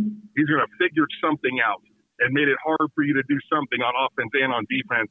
And both sides of the ball survived that halftime there for Oklahoma State, which was impressive. So I think he's just kind of getting started. I think the defense will grow as the season goes along, but so far so good by Coach Mason. You can't see what we have on the screen, but we have a text here. Garrett, can you put it up from one of our listeners? Oh, I cannot read. That's way too small. Holy moly. When Sam Mays gets on. Yeah, when Sam Mays gets on, tell him he needs to start his own OK State podcast. We don't have any good ones and need some competition for the 365 Sports, which, by the way, is us. Oh, that's awesome. I've been approached with that this season. I think I might put something together for next year. JR Patriot, by the way, is the one that put that up there. But you have your own podcast, and it's really, really good. And I obviously saw you at Big 12 Media Days. Here's a question from our chat room. How come and how, and of course fans feel this way, but how, if you look at Oklahoma State and who they've beaten, can they be ranked behind Michigan based on who Michigan has played so far this year? Oh, man, that's all the brand, right? I mean, it sucks that it's a true statement, but that's just kind of the reality of the situation. You know, there's been moments where Baylor's been ranked in the top 10 behind Oklahoma by 3 spots, and I would have told you that Baylor was twice the team that Oklahoma was from a physical standpoint. But Baylor doesn't have the brand, right? That they're continuing to build that brand with great fan participation. That new stadium is fantastic. They've got NFL players left and right. Baylor's getting there and will be one of the featured programs in the Big 12 moving forward. But, you know, they just don't have the same brand that an Oklahoma does or that a Michigan does. Michigan is one of those schools that when they're good, college football is better, along with USC and Florida State and Penn State and Ohio State. When you get these big, you know, infamous brands in college football that are getting it done at a high level, the powers that be want to see them have success. So it sucks, but at the end of the day, all Oklahoma State's got to do is win out, and which would be incredible. And let me tell you something. It'll be the first year in this playoffs format that I don't think anybody can complain about the resume. You went out in the Big 12 this year, boys, you've done something pretty spectacular, and Oklahoma State will get an easy path to the college football playoff. Well, to do that, Sam, they've got to win this weekend. They'll be back at home in a nice Saturday afternoon once again. But have you been able to watch much Texas Tech? They've had quite the interesting season, and they're kind of hard to put away. What do you think about that matchup coming up on Saturday? Let me tell you something. I love a good football coach now, and I love one that wins the hearts and minds early, right? So, like, when you looked at Aranda did it in Waco. Like, I don't know how he did it, but within the first 4 games of his first season, he had won the hearts and minds. Those kids were playing for him because they trusted him. Joey McGuire, the best film you'll see at Texas Tech is of him addressing his team. Makes the hair on the back stand up on my neck. Like, he's got them. There's nothing but eye contact. The whole room is still. The water people aren't moving. The training staff isn't moving. He's got them so focused on the words coming out of his mouth, building that foundation of that program. Those kids are going to play hard for him. They might not be the best team in the league athletically, but I promise you, every time they strap a chin strap up, Tech is going to bring it. Absolutely. With a roster full of Texas kids, with a Texas coach, and you know he's down there championing that narrative 100%. So I like Tech, and I like the test that they are for Oklahoma State. It'll really test Oklahoma State and how focused they are on doing it, the detail work, every single time out, every single game out. Like, you're not good enough to overlook anybody. And the second they start believing that, the second they start losing games.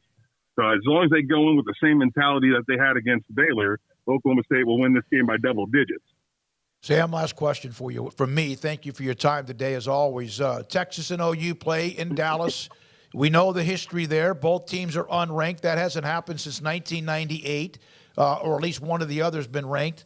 But it's kind of it's a game, and maybe the winner gets some adrenaline from it. Perhaps it seems like Oklahoma right now just needs a game where they bounce back. I don't know how they can. What did you see Saturday when they played and were beaten up by the way they were by TCU? So to tell the story of Oklahoma defensively, you have to go back and acknowledge that Alex Grinch's defense, now the current defensive coordinator at USC, you could draw it up with Crayola crayons.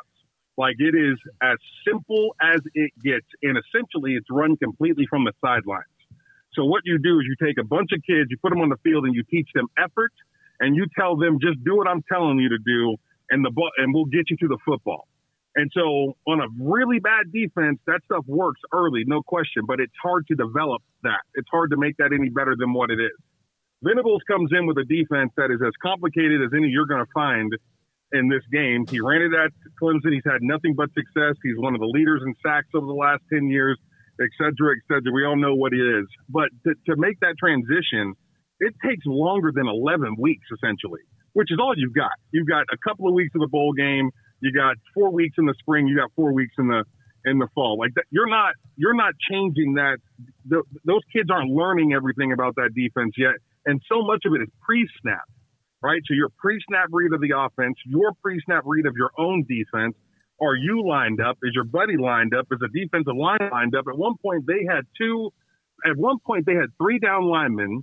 Tight end was out to the left. The kid I guess he was a defensive end. He lined up as a 3 technique. So on the left side of the line, guys, there was nothing but a corner, right? A 3 technique, and who was covered up by a tight end and a tackle. And I'm sitting there watching it going, how does no one on the defense look over there and think, oh, that ain't right? Something is not right there. Like, they're going to even just call a timeout because something is not right there. But instead, everybody's so worried about what they're doing and making a mistake, they let that play go. And next thing you know, it's a 67-yard scramble. And I'm sure TCU is literally laughing on the sideline. Like, what are y'all doing? So, like, there's 28 points that were scored in that game solely made on alignment mistakes for Oklahoma. So if you just get lined up correctly, you're most likely not going to give up 28 points in that game. Right? Like, so I would tell you that a drastic improvement is probably in the horizon somewhere because God knows they can't be that bad for long. Right? Like, eventually somebody's going to figure out where to line up correctly in the defense. It was the worst performance I've ever seen out of that team, ever. In my 22 years living in Oklahoma, I've never seen them play such bad football. Yeah, Sam, when Matt Rule came here, he kind of talked about Phil Snow's defense and how hard it was to learn. Once they got it, you saw it, they got it. And then Dave Aranda comes in and they've carried that on with Ron Roberts. But yeah, if it's complicated, you can't just expect, especially kids who might be 19 and their defense in high school was kind of similar of, hey, come closer over here to cover this guy. Like, it's completely different. Right. Absolutely. Like, it's a struggle. And that's, I think, what we're seeing more than anything is just confusion, which leads to slow play and slow reaction. You guys know the story. So I would expect Oklahoma's defense to get better at some point in the next couple of weeks. Will they be good enough to beat Texas this weekend? They'll be improved. I think this is a better game than people think it's going to be. But I think it's going to be a tough one for them to win. But I think, week 7, going into week 8, I think they should at some point look like a real football team. But I don't know what everybody expected. This makes sense to me. They lost a bunch of NFL players off that defense last year, right? 4 or 5 of them. Like, you lose all that talent. You got a bunch of new kids playing. You got a brand new coach with a brand new scheme. I know everybody wants to believe Oklahoma is impervious to rebuilding, but the reality is nobody is. Saban won 7 games in his first year at Alabama, right? But we have the sky is falling mentality up here in Oklahoma City, and it's like, y'all need to settle down a little bit and give this coach a chance to do his job. Yeah, that's what happens when you have basically 20-plus years of just, 8 wins or more and conference titles seemingly every year. It's just right. Now, let me look. We all love it, though, right? Let's be honest, okay? I mean, every one of us. Like, part of me is I'm covering the team as a former Oklahoma State Cowboy. I'm down there going, I hope they scored 90 points on this team right now. Just out of revenge factor for the rest of the conference. Because you're right, all they've done is dominate for 20 years. Sam, thank you very much. Craig, anything else for Sam? Sam Mays, former Oklahoma State All-American, part of the radio show Sam Mays podcast as well. Even some of you want him to do more with the Big 12, and he does a great job. Sam, thanks for your time, and have a great week. That's Sam Mays with us on 365 Sports. When we come back, Joseph Duarte, Houston Chronicle, covers Houston. Man, the expectations were high. And right now, what's going on? That's next on 365 Sports. Stonewood Dental in Robinson, Texas. Man, I feel better now when I smile because I've had a couple of crowns put in. And if you've ever had a tooth that's cracked or one that is just something that's not good, and then, it kind of affects you. And even if you're in a good mood, you're kind of protective because, man, I had a couple of teeth missing. And Dr. Steve Childress convinced me several months ago, maybe even a couple of years ago, that I needed to start chipping away, literally, at trying to figure out a way to improve my dental work. One, I brush my teeth, I floss, I do all of that, but be even better with it, with what I eat, and stay away from stuff that can maybe create decay. So I had 2 teeth pulled. I had 2 implants put in, and then a week ago I had 2 crowns put in, and I feel better. It's not like I'm extra smile, my smile, it just feels better. And hopefully, if you've had that issue or are having that issue and you're in the Central Texas area, it is worth it to contact Stonewood Dental. Yes, they do all the regular teeth cleaning, whatever, root canals. Oh, my God, those hurt. But not with him. He's amazing. Dr. Steve Childress and Stonewood Dental in Robinson, Texas. Hi, I'm Mark Stewart with Bird Colgan Ford. It's that time of year. It's football season.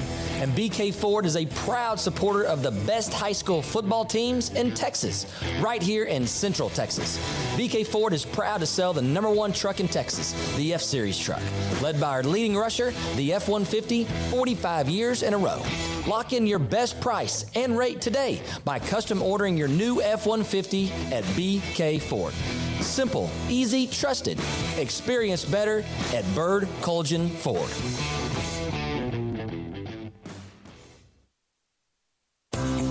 At Ideal MRI, we feel blessed to be a part of the Waco community. We're a small family business right here in Central Texas, and our goal is to bring down the cost of healthcare while maintaining high quality. At times like this, the cost of healthcare has never been more important, and unfortunately, significant illnesses and injuries still occur. That's why Ideal MRI is open and here to serve you through the difficult time. We offer premium MRIs just like a hospital with state-of-the-art technology and specialists, but you'll pay less. Sometimes thousands of dollars less, whether you're using insurance or not. At Ideal MRI, we accept most insurance and there are no hidden costs, even offering financing if that's needed. Everything included in the price, and you'll not get something as a surprise in the mail later on. If you need an MRI, ask your doctor about Ideal MRI. They'll know. You can schedule an appointment safely from home online in minutes at idealmri.com or give us a call, 833-IDEAL-MRI, idealmri.com. There are 26 letters in the alphabet, over 600,000 words in the dictionary, and just 3 of them said together can change everything. Let's order pizza. Those 3 words lead to dough made from scratch and 3 fresh signature cheeses that blanket golden crust in a heavenly melt on Marco's Pizza that'll blow your mind. So visit marcos.com to order and stop by Marco's Pizza in Belmead, China Spring, Woodway, and in Robinson. Marco's. Pizza lovers get it.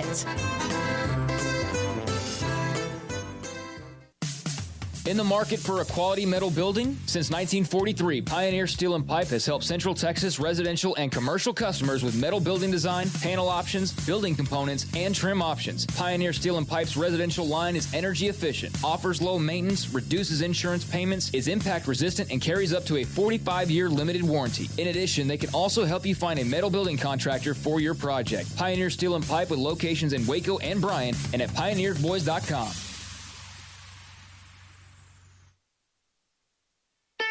Don Humidor, your home with a 48-foot walk-in humidor with the elite cigar brands from around the world, including the #1 cigar of the year, Aging Room Cuatro Nicaragua. Plus, they have the great brands like Macanudo and Artur Fuente, Rocky Patel, Aston, and so much more. CBD, great for sore muscles, aches and pains, sleep, Vita Dreams, and anxiety, mild depression, general health and wellness. Their staff very knowledgeable on the subject. If anyone is curious about CBD, ask Carol and Ashley. Don Humidor in the Townwest Shopping Center off Valley Mills in Waco.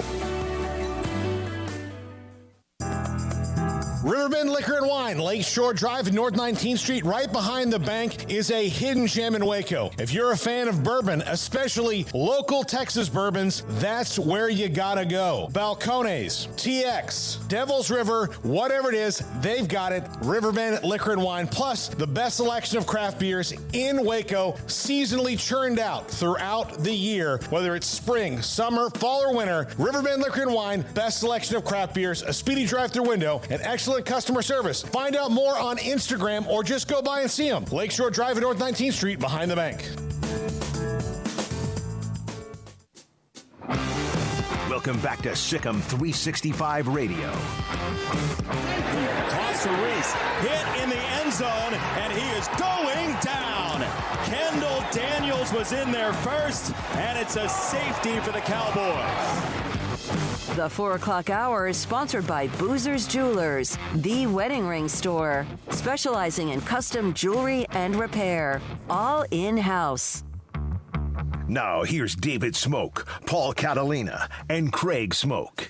A lot of high expectations for Dana Holgorsen and the Houston Cougars. Joseph Duarte covers U of H. Also, many other things for the Houston Chronicle. Joins us on 365 Sports with Paul Craig, and I'm David Smoak. Joseph, thank you very much. I saw the front page. You put that up on your Twitter feed at the top about the Texans writing it out with Mills. It's what it dictates. But then the picture of Dana, and at 2 and 3, the Heat builds. How high on a scale of 1 to 10 do you think the Heat might be? It's probably a lukewarm 6 right now, 6.5, and you know he's not in jeopardy as we speak on the radio right now. But I can tell you that if things continue the way they are for the rest of this season, the talk is going to intensify. I think he gets 1 year at least in the Big 12 if they have a bad year this year, and then a change could be made. But right now, he's got the support of the two of the higher ranking people at U of H, the Board of Regents Chairman Tillman Fertitta and the athletic director Chris Tesman. It just seems that I know he's a guy who runs a little hot, Joseph, but it seems like this year that is the norm, and then it's spilling over. They had the incident on the sidelines, and he seems to be lashing out a little bit more.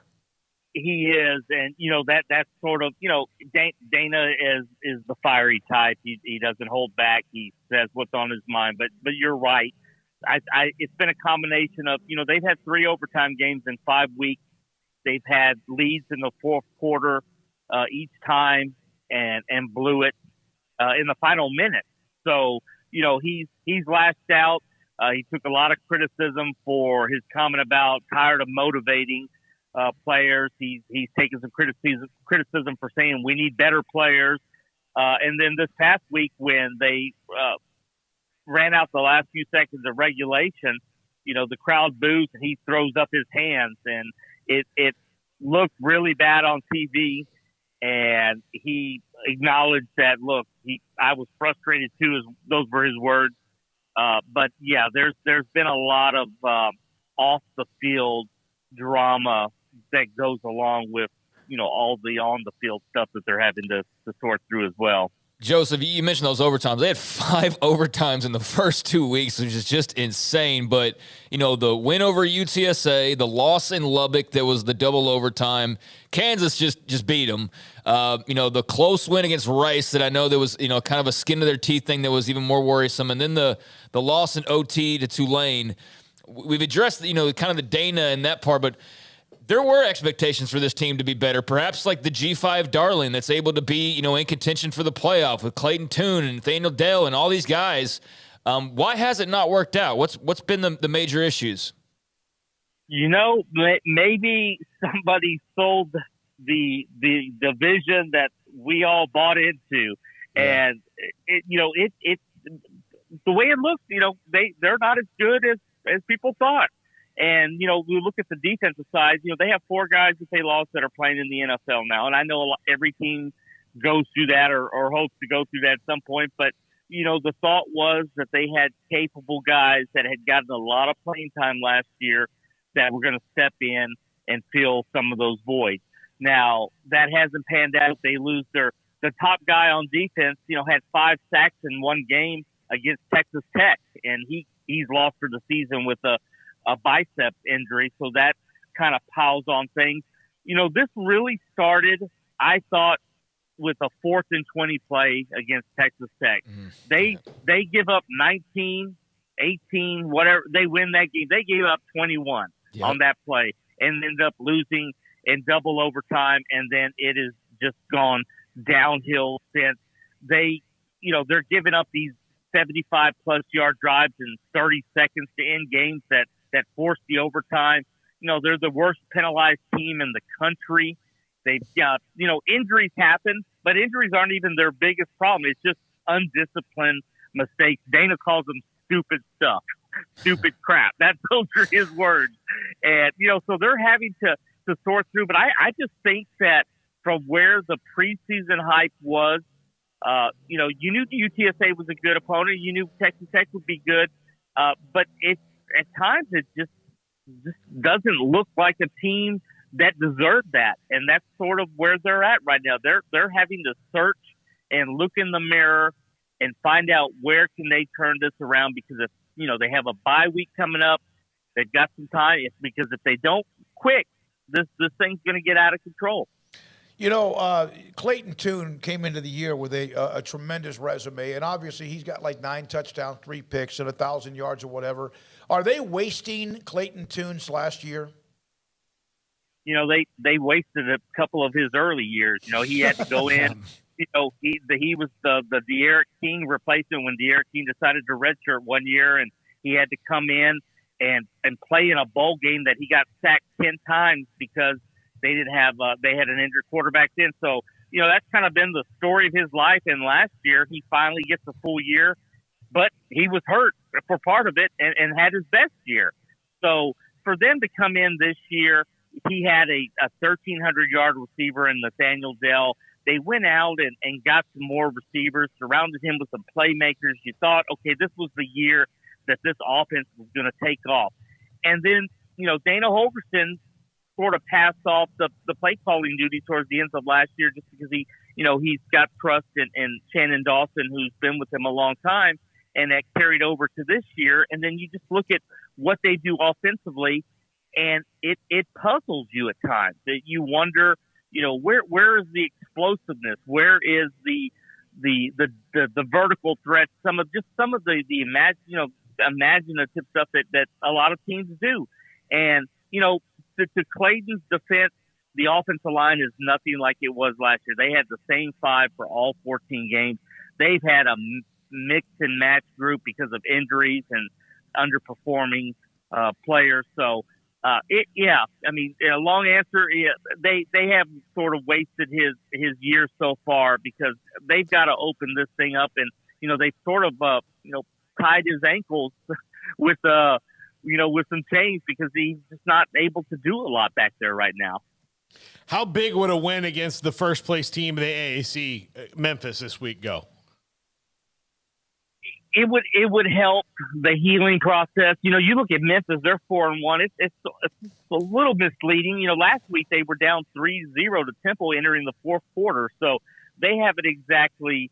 The record sort of doesn't tell the full story, but it is a conference game. It is a sort of a rivalry game for them if they have that type. Outside of SMU in the American Conference, so any win at this point.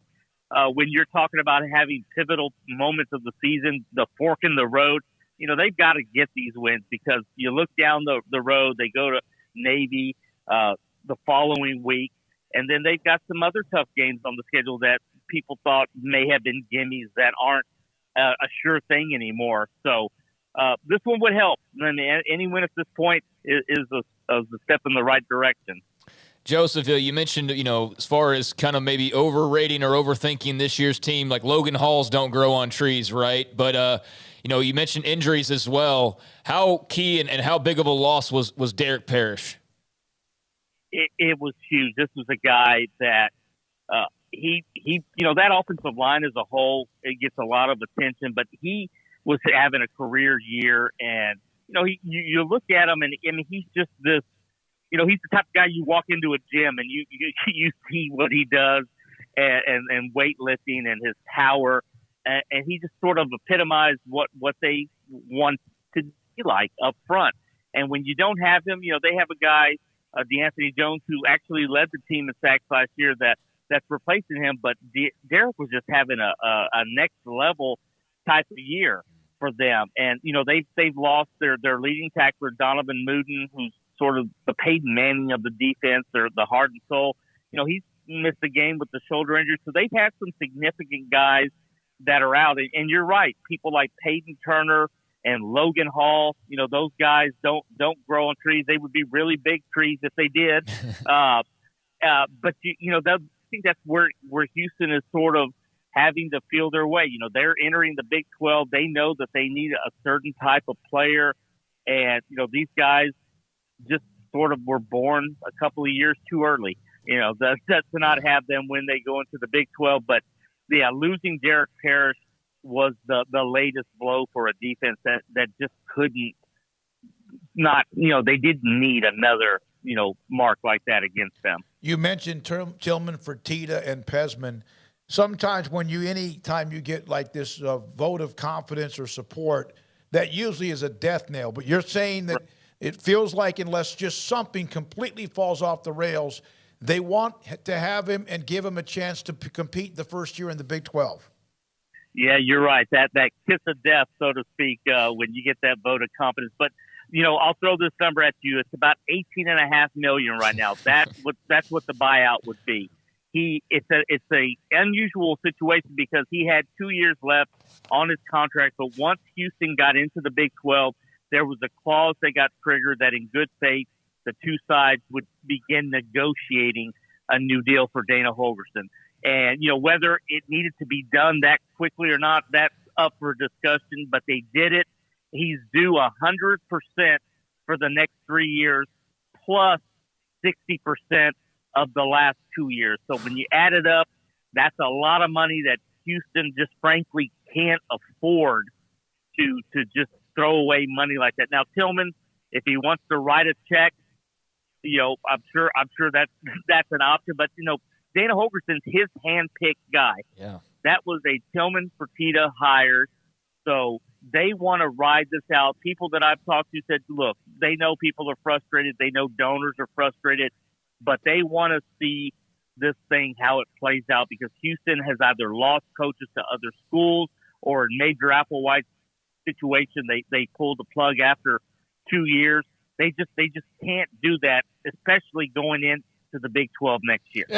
And you mentioned that they've lost, like they're kind of in a unique spot where they kept losing coaches to other spots, whether it be A&M or Baylor or Texas or whoever came and got their coach. But most of the time, Joseph, you look around the country, nobody really needs to give these extensions. It's all just for the ego of the coach.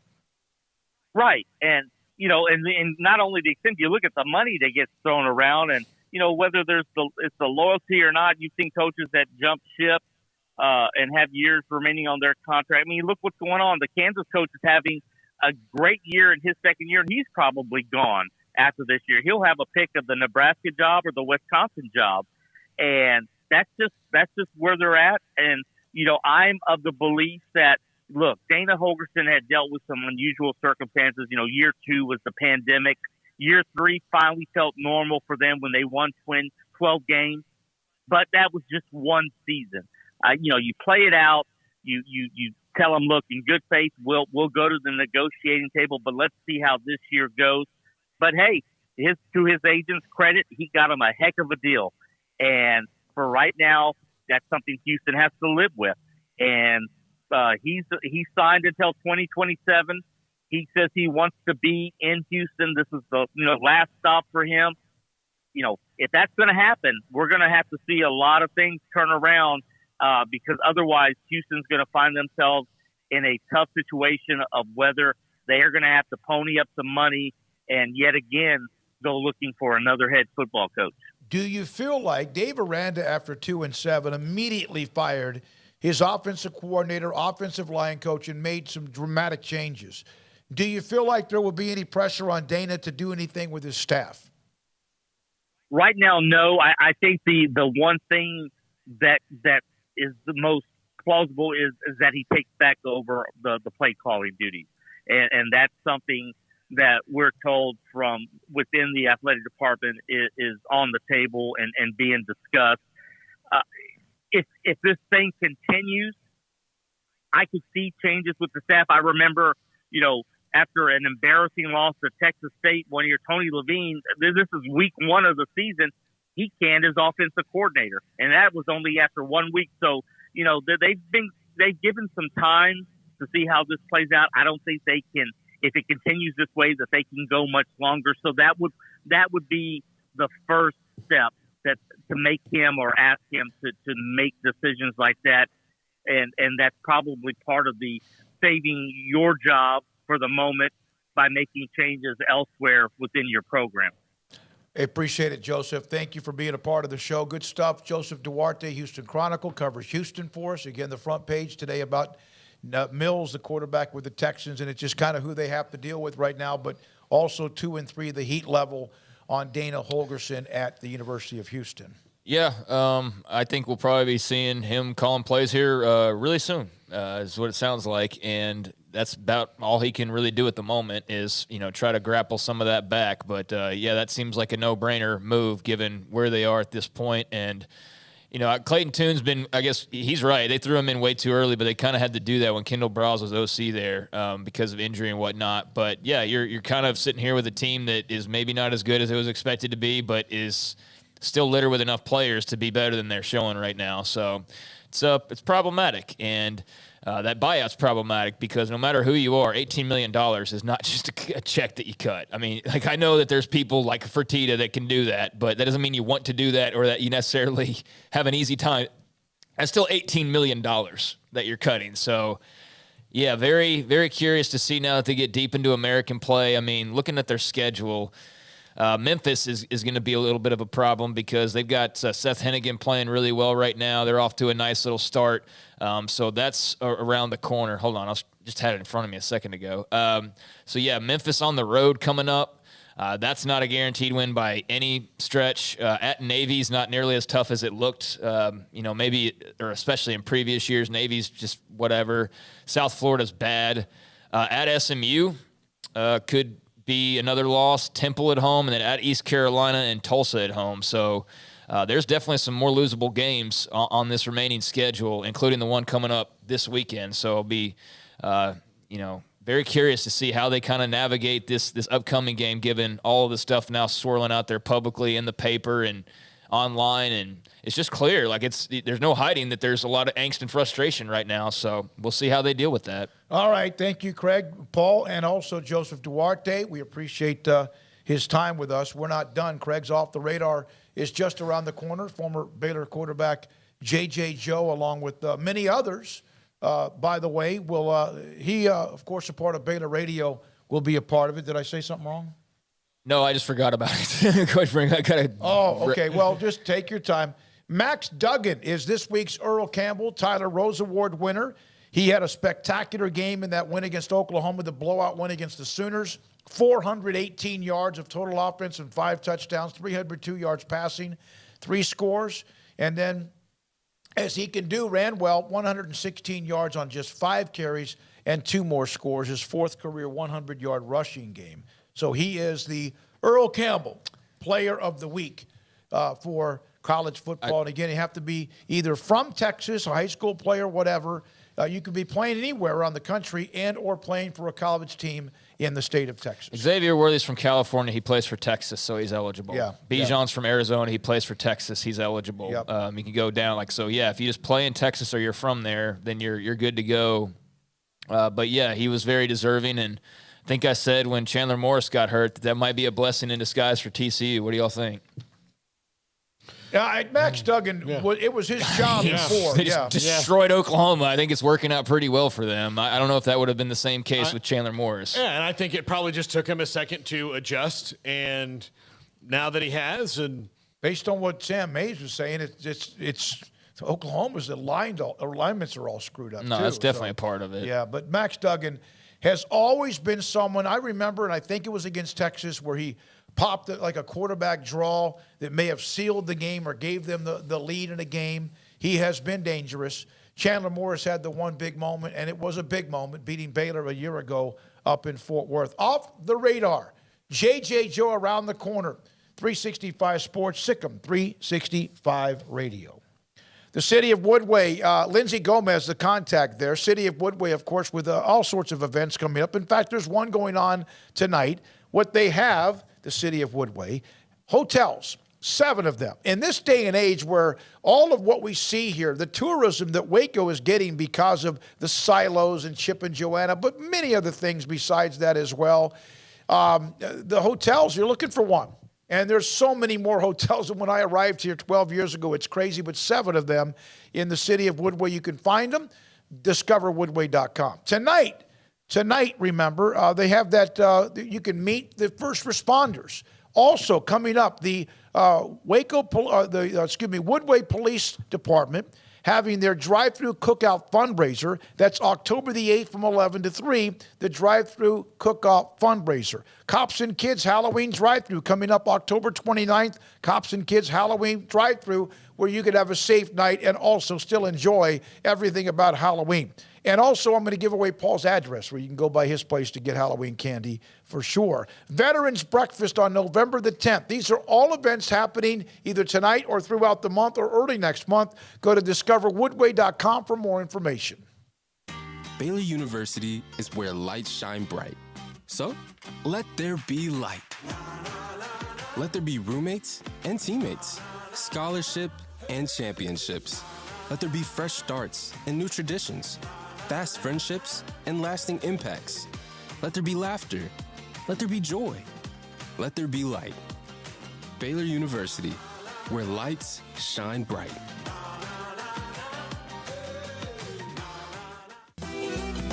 Shorty's Pizza Shack at 12th and Bagby is a homegrown, locally owned pizza place that's out of this world. Everything from the dough, the sauce, the sausage topping is made fresh in-house. Not to mention the amazing pizza pillows, the chicken wings are to die for. Try the Sikkim sauce, chili cheese fries or tots, plus great specials on food and drink every single day. Shorty's is also the perfect spot to watch the game with your friends. Shorty's Pizza Shack at 12th and Bagby. Tell them Paul sent you by. We're fighting hard at Pickup Outfitters in our battle to end truck nudity. But it's not just about putting an outfit on a naked truck, it's about making sure you have the very best customer service. So we offer the Pickup Outfitters Lifetime Installation Guarantee. Over time, sometimes your outfit needs a little tune-up, maybe some tightening, adjusting, whatever. If you outfitted your truck at Pickup Outfitters, that tune-up is absolutely no charge for the remainder of the time you own that truck. We also offer free warranty assistance. If for any reason you need to use your warranty, you just bring it back to us and we take care of it. It just makes sense. I mean, operating without a promise like that would be like offering customer service in the nude. And if you've seen our staff, trust me, you don't want that. So do your part to end truck nudity by outfitting your truck, Jeep, SUV, or van at Pickup Outfitters, 220 Lake Air Drive in Waco, where we promise to serve you fully clothed. Check out our website, createacommotion.com. You want to know why Stonewood Dental is so successful? Listen to what happy customers have to say. It's pleasant. It's different than any other dentist office. I really feel like they care. And it's not that you're here for 2 hours waiting on someone to take care of you. It's quick and easy, and you know, I bring my kids, and my kids love being here too. They really love the treasure box. Staff is really nice and accommodating, real friendly. You feel more like home. It's not sterile looking. Everybody has their own personalized rooms with decorations and decor, and they'll even have a blanket for you when it's cold. I've recommended people to actually come here, and they are patients now. I really love it here. It feels like family. Learn more, stonewood-dental.com.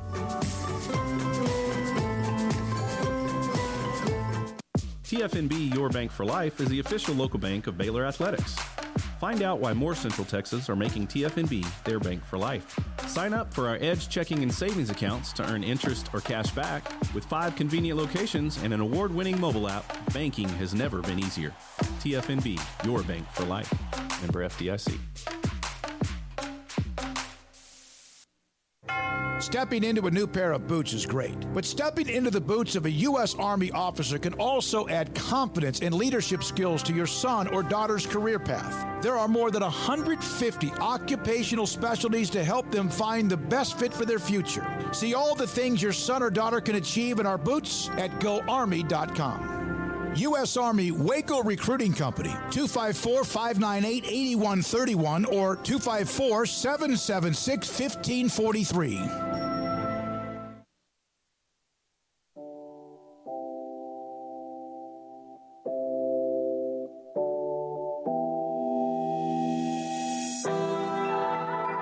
Welcome back to Sikkim 365 Radio. It's time for Craig Smoak's Off the Radar. Brought to you by Pickup Outfitters. Since 1997, we've been outfitting trucks, SUVs, and vans at 220 Lake Air Drive or createacommotion.com. All right. Are you glad I brought that up about a few minutes ago, Off the Radar? Yeah, I'm here. I'm here ready to go. Here we go. Here's Off the Radar. Back on Sikkim365.com, 365Sports. And it's time to take a little stop down as we do on Tuesdays and Thursdays at around 4:45. And yeah, I'm glad that I had some stuff. I just didn't have the final touches on some of the stories that I had, but that's fine because we got one to start off things with that is about as off the radar for this show as we could possibly get and still be sports related, and it has to do with UT Permian Basin women's soccer. Mm-hmm. You might be thinking, like, how in the world does that have anything to do with anything? What is UT Permian Basin? Like, well, it's a school here in Texas. It's a part of the UT system, obviously, but they've recently had quite the revelations when it comes to their women's soccer program. A very interesting tweet thread came out yesterday. And for those that are like, how did we get to this? Off the Radar, twice a week, we just take a look at some grab bag stuff that's outside of college football and the Dallas Cowboys, basically. But even then, we'll still dabble with some of that as it needs to be dabbled with. But UT Permian Basin has placed women's soccer coach Carla Tejas on paid administrative leave. That yesterday, according to athletic director Todd Dooley.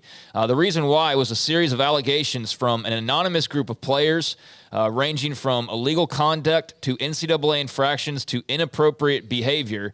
And I do want to give credit, because we do that on this program, to Kaylor Smith of KMID, out in it looks like the Midland, Odessa area, which obviously covering UT Permian Basin. But she had this tweet thread on Carla Tejas. So put on paid administrative leave. We got that, right? Allegations of, just bad behavior, illegal conduct, whatever. So it goes on to state the anonymous group of athletes outlined allegations of a negative team culture, verbal and mental abuse from their first-year head coach in a 1,154-word letter to members of the NCAA, the Lone Star Conference, and UTPB officials. Some of the major allegations against Tejas: arrest of a DUI or DWI back on September the 11th. So a month ago, like less than a month ago. And she got arrested for DWI, then went on to ask for players to help her pay her bail, which some of them apparently did help out with.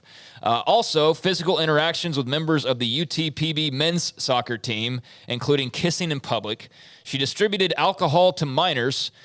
She also, when it came to NCAA infractions, apparently re-entered a game that she had already been ejected from. She was in disguise and was talking on a walkie-talkie, still coaching her team. The Bobby Valentine. The Bobby Valentine, yes. The letter also went on to state that one of their starters, Martina Terra Garcia, is ineligible.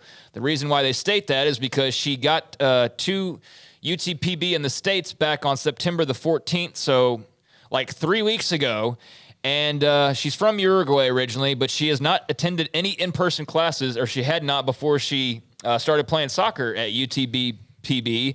She's not been assigned a dorm, and yet she's played every single minute of every single game ever since she's arrived. So that is obviously an NCAA infraction. Also, as far as the culture goes, Tejas encouraged fouling and injuring opponents. She enforced a strict diet that caused body dysmorphia, eating disorders, and anxiety amongst some of the team members. And she also used emotionally abusive tactics like the silent treatment, isolation, plus more. One letter even said that a player had suffered a stroke and that they weren't reached out to by Tejas until days later. The player was also suspended the same week of her illness and is now in mental health counseling. The anonymous group also says that she encouraged cheating on classwork. She scheduled team events at late notice. She left players to have very little time to complete their schoolwork or study. And she expects soccer to come before academics. Also preferential treatment. Players are suspended if they don't go to her home to watch film, which is apparently was another thing that she was doing, which I don't know how that's going to fly. Her license is apparently suspended because of the DWI, so she's now asked players for rides, especially when she's already been drinking, and many fear for verbal retaliation off the... I mean, this just goes freaking on and on and on, man. This is unreal. This is the full meal deal of infractions from Dennis Haiti. Laughed my ass off. She sounds badass, part soccer coach, part James Bond. And then also Lorenzo is he sure this isn't a movie? She dang near committed every crime. You know what the thing is like if this, like we're in a different culture now, but like if this was the 90s, this would have been a Will Ferrell-led movie where like one of it, like Tina Fey's the soccer coach and she's boozing it up with the players and like making out with the men's soccer. Like we would have accepted this probably as like an Animal House style movie. No more are we doing that, and yeah, so that's not good for Carla Tejas. Dennis Haiti, I think I dated this coach about a decade ago, but she was more of a pyro back then, and she changed her name. So, oh my God, she has been placed on administrative leave, as you might imagine. Honestly, the comparison I'll make, and Jacob might be the only one who gets this one, but there is a character on Parks and Rec who's like a city councilman, and like every time he talks, he has to like evade talk his way out of another scandal. This sounds like that laundry list right there. Oh my God, Justin, it reminds me of the movie Bad Teacher. Yes, that's what I mean. It's like this would have been Will Ferrell and like the whole cast, you know, of whoever else you want to throw in there that was regularly in those movies. Somebody compared it to Blue Mountain State, which I'm sure a lot of our audience is aware of, or even Varsity Blues to an extent. Yeah, they definitely had the teacher part in Varsity Blues. Yeah, so yeah, I mean, obviously, it's not an entire laughing matter because if you got like body dysmorphia going on and you've got, you know, stuff like that, I mean, these college kids don't need to be dealing with any of this nonsense. But I've just never seen a story like that detailed and that many complaints, just wide ranging of like basically every inappropriate thing she possibly could have done. Personally, she professionally, physically, emotionally. Jason Osborne. Cheating. This is like if Kenny Powers was a women's soccer coach. Yes, exactly. Yeah. And so we can laugh at her when it's on TV, but like she's really this person. Yeah. And so, golly. So we'll see what happens. But I mean, in the last month, she's already got a DWI. Now she's been placed on administrative leave. And it's just like, whew, buddy. So yeah, we'll see what happens with I best believe I'll be following up with that, probably with a firing sooner rather than later, because I just can't imagine how anybody escapes that depth of allegations. But my goodness, there are dozens of others, and just crazy story out of the UT Permian Basin. So best of luck to everybody out there. How about some college football TV ratings? This past weekend, the highest drawing game in the country. And mind you, back when we were discussing all this realignment stuff, I talked about TV ratings, and I compared it to like pro wrestling and how like a lot of my love for wrestling at times really got negated because you would go online and just want to talk about something or see people talking about something, and it got into this ratings battle, you know, like the ratings war. And it's just like, I just want to watch the games. I don't really care if 5 million watched it or 6 million watched it or if 500,000 watched it. Like, I'm going to watch the games I want to watch. So I'm not doing it for the reason to go like the SEC's this or that or the Pac-12 had this. I'm just doing it just to show you kind of what the biggest games watched were and no other ulterior motives other than that. So how you want to digest it, by all means, it's up to you. I just think it's cool to look at the big audiences for the game. So the CBS SEC game, as you might imagine, is a pretty regular juggernaut on top of the rankings, and that was number one this week. Alabama and Arkansas on CBS, 5.8 million for Razorbacks and Tide. The second highest drawing game, 4.7 million. About 1.1 million less over on ABC, NC State and Clemson, which I know I wasn't that high on. I already admitted my fault there, but that turned out to be one hell of a game, man. That was a terrific contest. Michigan, Iowa drew 4.2 on Fox. And then there was a bit of a drop-off, 2.79 Kentucky and Ole Miss on ESPN, 2.78 LSU Auburn, so some very strong numbers for the SEC. Wake Florida State, 2.48 over on ABC. Oklahoma TCU, 2.47. And then Oklahoma State Baylor, 2.41 million over on Fox. So those are your highest broadcasts for week number 5 of the college football slate. Alabama, Arkansas on top, NC State, Clemson, Michigan, Iowa, drop off Kentucky, Ole Miss, LSU, Auburn, Wake, FSU, OU, TCU, Oak State, Baylor. So all very respectable numbers. I think it's pretty good when you can get into the 1.5 million, 2 million. Of course, you I get think higher than that. That's a pretty good show. There's a lot of games that seem like they had a lot of good that numbers. 2:30 window that Baylor played, there was like a bunch of games on at that time too. There was like 4 or 5 games that were all legit. So yeah, that was an impressive draw. And yeah, I agree with you. I think if you get 1.5 or more, you're on to something there. No matter really where you are, that's a solid number. But yeah, if you get it higher than that, you get into the 2s, the 3s, up onward. Yeah, that's awesome. Also, it goes to continue to prove what we've seen from Sam, what we've seen from Tony on these numbers. The conference has less to do with it than the time slot and the network. Yes. So if it's a good game, people will watch it. Yep. The thing that the SEC and Big Ten have done is somehow convinced you that they're the ones who did that. Mm-hmm. Yeah. Yeah. That's brilliant. It's absolutely brilliant. And the other 3 conferences have to figure out how to get some of that juice. Yeah. Yeah. Right. No, you're right though. It's like I said, they were able to back up the marketing machine by winning a bunch of titles with different teams. Had they not done that, then we're probably not talking about them the way that we have been for the last 20 years. But because a handful of teams were all able to capitalize during this, for lack of a better term, like this positive propaganda that was being spewed out of Bristol, they capitalized in the moment, and that's why there's the juggernaut that there is right now. But yeah, ultimately it comes down to the network and the time slot and the game. And if you're on a good network at a good time and a good game, there's not a lot of competition, you'll probably draw a good number. But even if you've got some competition like that 2:30 window, there's people out there willing to watch if it's a good game like Baylor versus Oklahoma State, for example. Yep. So, good numbers there for college football. By the way, this past weekend, Lee Corso had to miss College Game Day. There's been various updates on him where they said that he was feeling a bit under the weather. Haven't seen much of an update on that, but everything seems to be A-okay as far as Lee Corso goes, and hopefully he's doing all right, but hadn't seen anything updated since then, and I don't know if you guys had or not, but I think he's doing okay. Yeah, they said he was feeling better by the end of the day.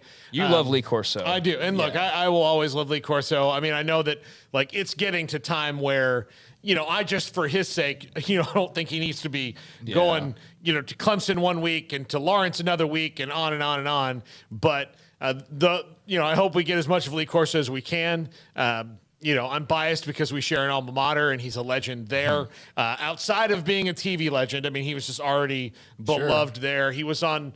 He played with Burt Reynolds, right? On the football team. So there's all these things about Lee.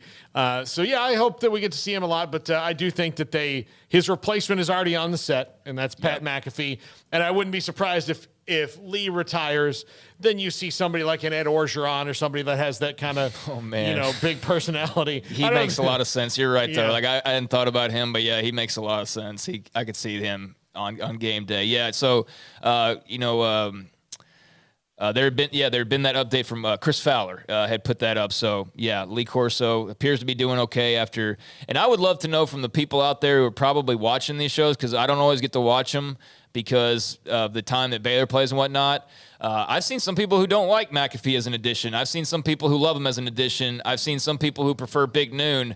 I'd be interested in the chat room for those that watch those shows, kind of your take on where we are with the college, hype shows in terms of Big Noon Kickoff and the reworked game day. I'd be interested to hear from our wide audience out there. And also, we'll get into finally last night, 49ers versus Rams. 49ers win 24-9. They moved to 2-2 on the year. Rams now 2-2 on the year as well. And this was, a 14-6 game at halftime. And then the Rams only able to score a field goal. 49ers the big fourth quarter. Deebo Samuel was freaking fantastic as he is. And Jimmy G looked good. And a very nice win for San Francisco in a game where the final score maybe not as indicative of how close it was probably throughout. But 49ers blew the top off there towards the end. Let me tell you something. Your sister is mentally in not a good shape after that one. Okay. Fantasy football, we will discuss it with her on Thursday. It ended poorly. It up and down roller coaster. And you know what? I don't play it, and I watched it, and I enjoyed watching the game and didn't care about anything, about who was scoring, about Debo. I was like, hey, Debo's awesome. I won my matchup against my college roommate last night by 5 points, and he had Debo and Cooper Rush in the game. And if one of those two dudes had scored another touchdown. Cup, you mean? Well, if Cup he had Debo as well. So you said Cooper Rush. Yeah, if Cooper Cup, yeah. Cooper Cup and Debo Samuel. If he had one touchdown, I was just nervous. And then once the Rams, had their last drive, I was breathing easy. I know you and I were texting back and forth because she was in complete meltdown mode. And there's a picture of Oreo, her beautiful dog, and how she understands there's an emotional problem with Mama. So we'll get into that with her on Thursday. Oh, I can't wait. And by the way, Aaron Judge still has not hit number 62. Doubleheader today with the Rangers, right? Yeah. Okay. All right, Craig, thank you very much. Off the Radar every Tuesday and Thursday. Also on Tuesdays in the 5 o'clock hour, former Baylor quarterback and also color analyst for Baylor Radio, J.J. Joe. And he is next right here on 365 Sports. I went by Don's Humidor and Coffee Beans the other day and saw Carol and Cheyenne with it. I haven't seen Ashley and Cheyenne. I haven't seen Carol as often. She runs it, and so do they. And what they have is a 48-foot walk-in humidor. And I was talking to my oldest brother, Robert, about smoking cigars, and he was telling me a couple of brands that he likes, and so I went and asked him about it. And, of course, just like that, both of them knew. Both Cheyenne and Ashley knew what I was talking about. I enjoy a torpedo edge, which is the edge of the torpedo of a cigar. And they had what I was looking for. And a couple of them that my older brother Robert suggested, fantastic. Cigars of all you want. H. Upman, CAO, Cohiba, Padron, La Fontana, Romeo and Julieta, Rocky Patel. Just name them. They got them. And even some that I've never heard of before that are highly ranked as well. Plus, they have CBD products if you're looking for something to take at night so you can fall asleep and rest better. And fresh coffee beans. Don's Humidor and Coffee Beans in the Townwest Shopping Center off Valley Mills in Waco. During Ram Power Days at Allen Samuels, our great selection of new cars and trucks come with amazing deals and competitive financing that makes you ask, why shop anywhere else? The new 2022 Ram trucks are designed to be durable, functional, and stylish. These legendary, award-winning trucks give you that first-class feel, luxurious leather trim seating options, exceptional legroom and storage, plus surround view camera options you'd expect from a premium truck. Come see our selection today or browse online at allensamuelsdcj.com. Three Nations Brewing Company has 16 different beers on draft with a new beer every Friday. It also offers 2 air-conditioned tap rooms, a large indoor beer hall, a second-floor mezzanine offering a great overview of the brewing company and equipment and patio where you can relax under the shade. Plus, you can now experience the new Three Nations Beer Garden Grill on our shaded patio. Grab a cold beer and enjoy a bite from our freshly prepared and delicious menu. Street tacos, quesadillas, freshly cooked burgers and dogs, and veggie burgers too. Nachos and so much more, all prepared and cooked on site. So come visit the award-winning Three Nations Brewing Company on East Vandergrift off I-35 in Carrollton.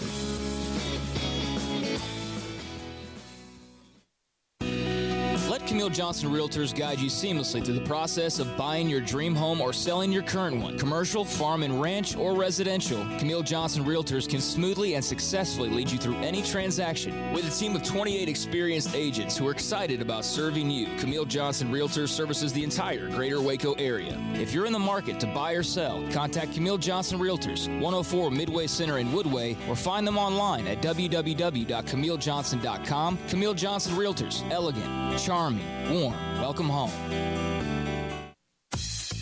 Baylor Scott & White Southwest Sports Medicine and Orthopedics, the team physicians for Baylor Athletics, diagnosing and treating all sports-related injuries, including concussions. These specialists also provide orthopedic services for athletes and non-athletes alike, whether it's knee or shoulder pain, hand or wrist injuries, orthopedic spine care, and even an arthritis and total joint clinic. Trust the doctors Baylor Athletics trusts. Baylor Scott & White Southwest Sports Medicine and Orthopedics wants to get you back in the game.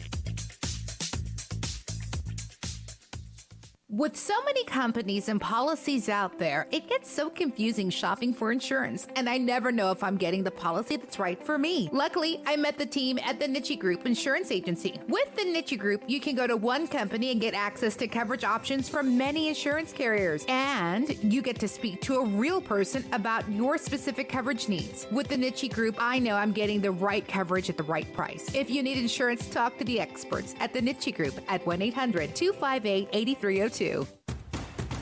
Hey, this is Bryce Petty, former starting quarterback and two-time Big 12 champion, and I know firsthand the importance of being in top shape both on and off the field. So listen up, men. If you're feeling beat down day in and day out and looking for that high-performance edge that separates the men from the boys, then look no further than the Petty Clinic Low T in Waco. Petty Clinic is a comprehensive men's healthcare clinic with an atmosphere catering to men. Board-certified Dr. Kent Petty has a special interest in offering the highest quality medical care to men of all ages. Some of the services offered include screening and treatment for low testosterone or thyroid, infertility, high blood pressure, diabetes, high cholesterol, sleep apnea, while offering comprehensive wellness exams and complete men's health lab panels. High performance men, remember, it's not just a Petty thing. This is Bryce Petty, encouraging you to reach out and Google search Petty Clinic Low T or go to pettycliniclowt.com and get your complimentary lab screening today.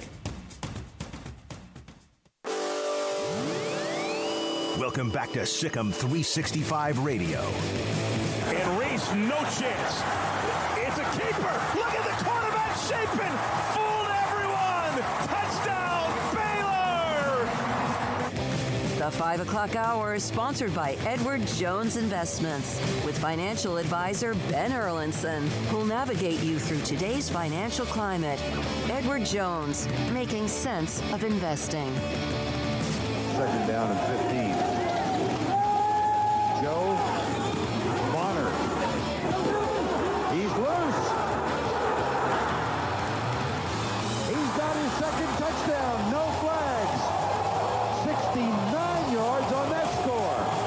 Tony Bowie missed the tackle. And somewhat shockingly, this game is tied.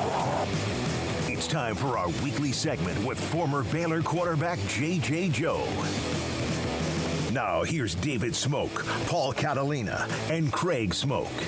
All right, here we go. 365 Sports, this 5 o'clock hour. J.J. Joe, former Baylor quarterback and Baylor radio analyst, now with us, and we appreciate his time every Tuesday. J.J., were you surprised at what seemed like to me a Baylor team that didn't, like, maybe wasn't ready for a street fight, or am I wrong to say that? No, I think that may be a little inaccurate. I think it's, a lot of times you think maybe if the team is all hyped up, then they're ready to play. I did sense the beginning of the game that, you normally see a little bit more energy, especially when you got one of the big, your big rivals, on the docket.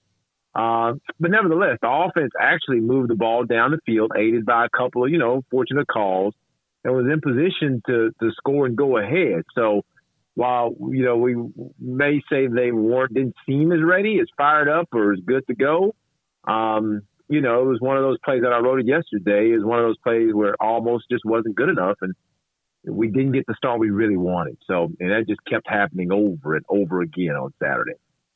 What is keeping this offense from finding its complete identity?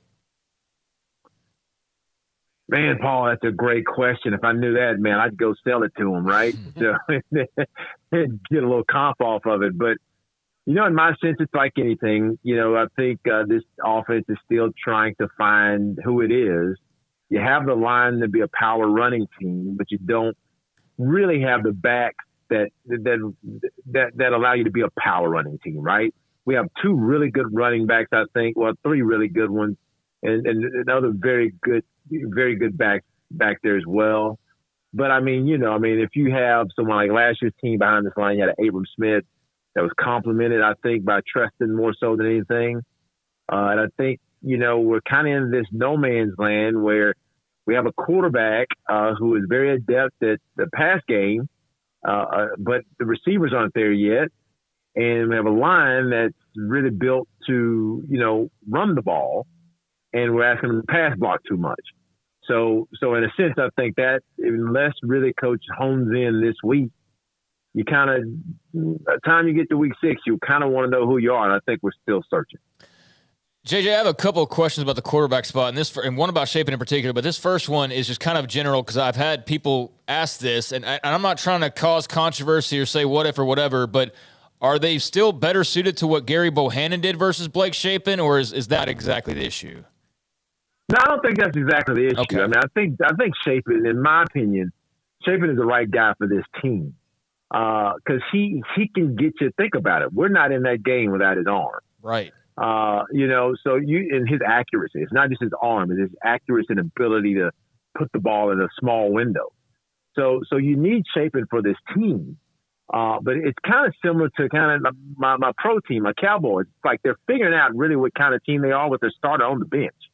Right? They're figuring out that really they should probably throw the ball 23, 24, 25, maybe 27 times a game and run it with those backs more often than not to set up something. I think Baylor, I wrote this yesterday. I was like, Squirrel had 2 touches. At halftime, I was looking at our runners and we were averaging like 6 yards a carry.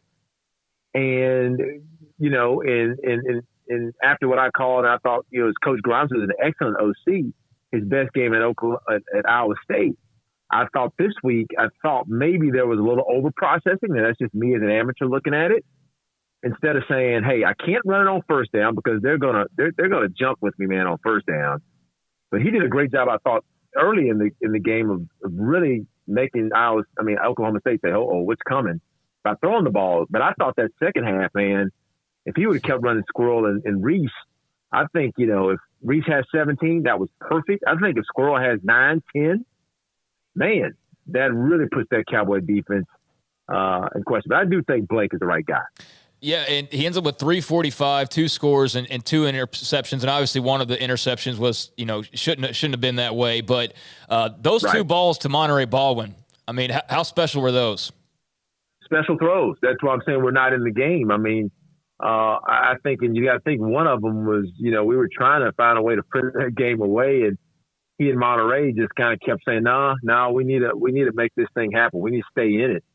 So those were special throws, especially I think it was maybe the 70-yarder. I'm thinking it was the one where Monterey was working right to left kind of deep and then outran everybody. But, I mean, that was a really special throw because he really wasn't stepping into it. He was kind of flat-footed, maybe even retreating to backwards a little bit, and he puts it right on the spot. So special throws, man, but this team has to figure out that,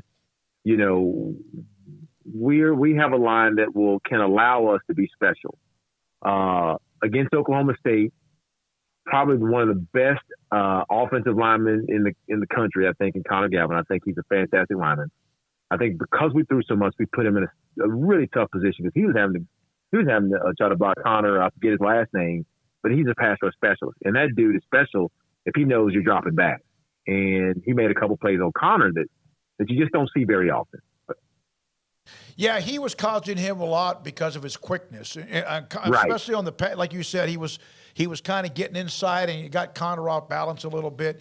How much do you think they miss Khalil Keith at left guard? With all due respect to who's been that rotation, but just his bulk, his strength, and his experience. Yeah, I mean, I think overall, I think the line has played well to me. Smoak, I think they have. We've had some challenges. We had some challenges at BYU, so we probably could say something there. But I thought, still beside that, we just still weren't ready to win at BYU this week. To me, I thought we ran the ball well, but I thought this team is as good as Blake is and as capable as he is. And I'm gonna say this with all due respect, but you have to play to your team's strength. And if your strength is your offensive line, you got to get those guys going in that wide zone block and get them going forward, get them engaged, keep them engaged, because they get juice when they're actually pounding a team. They don't get juice when they're pass blocking. And as good as Blake is, and as special as he is in the throw game, as Coach Randa calls it, this offensive line is that's what makes you special. Blake has a special skill. Your offensive line makes you special. And if that's what makes us special, I have to use that. And you have two really good running backs, I think, that, man, for a couple guys at 170 pounds, those dudes can run inside and outside and Reese and Squirrel. The one play with Richard on the fourth down near the goal line inside, I think the 5, it was he bounced it outside because probably his entire life he's been able to just outrun people to the corner. And he was dragged down a little bit short. As one of those, as he gets now the experience, be able to maybe take that left foot, jam it in the turf, and go for the first down and get inside? No, I think he learned it late in the game. I think late in the game he did exactly that. Normally I think Reese does do that. I think normally I was surprised he bounced it because as soon as he got it, it's interesting on the call, and I'm always interrupting J-Mo, but as soon as he got it, I said, got it. Those are the two exact words that came out of my mouth. I said, got it, because I saw he had at least a cut up. I knew he at least had the first down. So when he was short, I was shocked. And it was just because you said it was just a rookie mistake of trying to say, okay, hey, man, I see it's no one out there. And Coach Aranda said, it's funny. Coach Aranda said the whole week, we've been the fastest team, but these guys are just as fast or they may even be faster. And I think Richard Reese experienced that on Saturday. J.J. Joe with us Tuesdays in the 5 o'clock hour. Morgantown, now JJ in less than 2 weeks, but about 8-9 days from now. What do you think that they have to correct before they go there so that they don't get swallowed up there again by a team they probably should beat in West Virginia? Yeah, I think, I was thinking about this, man, this week, and with Baylor's learning. This is why I'm duly impressed. And I'll get this question about programs like Alabama and stuff, because, man, heavy is the head that wears the crown. And the shift for Baylor is that, the challenges we've had, even since before I got there and while I was there, is when we've been the hunted, we have not been as good as when we're the hunter. And this year we're the hunted. And this coming up in Morgantown, we will be hunted on Thursday in Morgantown. And it'll be interesting to see if these guys can match that level of intensity and energy, knowing that they're still the defending Big 12 champions. Yeah, you lost one. You lost 2 last year. But, West Virginia, who is 2-2 or something, and, they've almost all been written off in the Big 12 race at, I think, 0-2. They're going to come for you because this is their season. And it'll be interesting to see if we hunt instead of being hunted. Yeah, I agree with you, JJ. I feel like it's almost been kind of surprising. I know this is a new team and it's somewhat of a young team, but the fact that Oklahoma State and BYU had such chips on their shoulders, and that was clear after the game, it's like you got to match that, man. Like, I don't think they quite realize how hunted they really are. So gonna have to figure that out. Oklahoma State wise, what were your impressions of the Cowboys? Obviously, they played a really solid game. Sanders was smooth outside of the one pick. Just what did you think of the Pokes, kind of knowing what you knew going in and then what you learned as that game went along?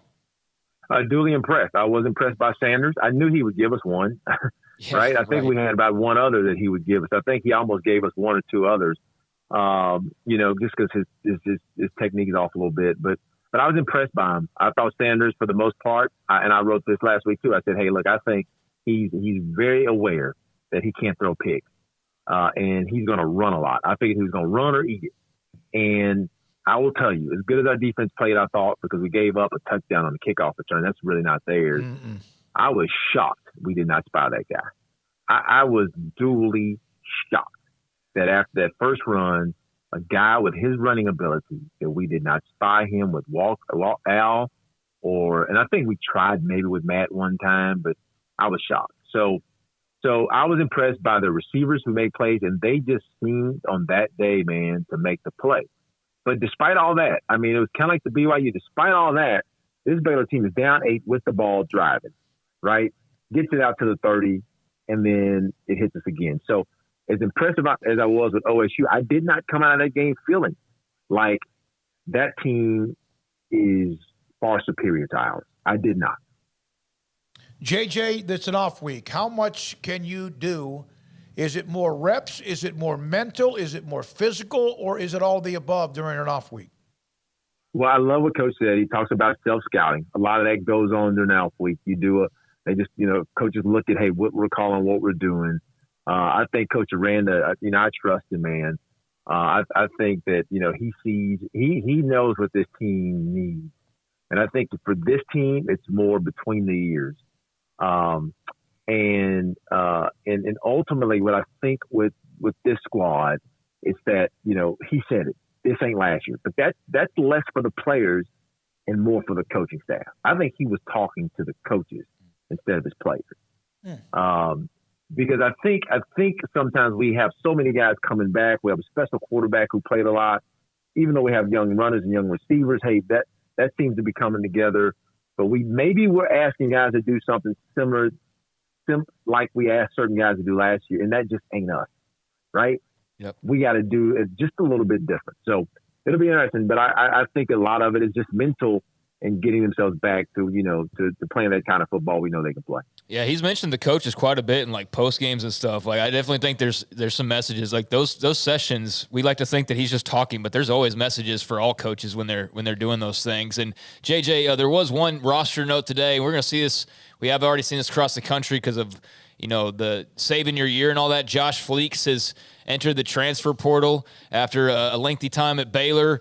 It just never seemed like he ever really found his place. I mean, he played wide receiver, then he was back at running back this past season, but we didn't see a whole lot of him. Just one of those situations that just wasn't the right fit ultimately. Kind of how do you view that? Yeah, I pray that Josh finds, a home. I know he played for Coach McGuire in high school, so maybe that's an opportunity for him. I just hope he finds something. I think he's an excellent talent.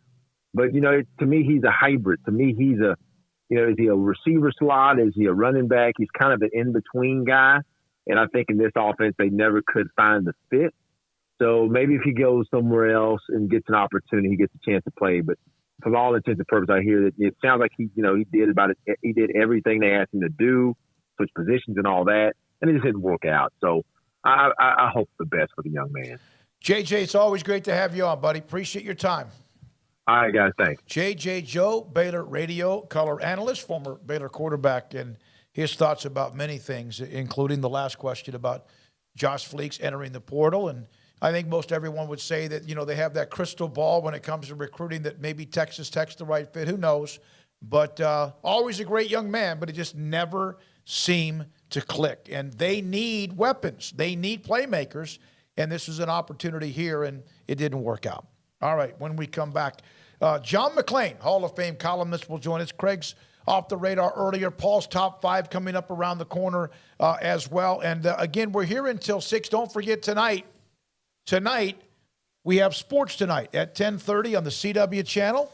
And thanks, of course, to Emery, Jack, Levi, Jacob, and Garrett for what they do, putting that together every single night. This is 365 Sports.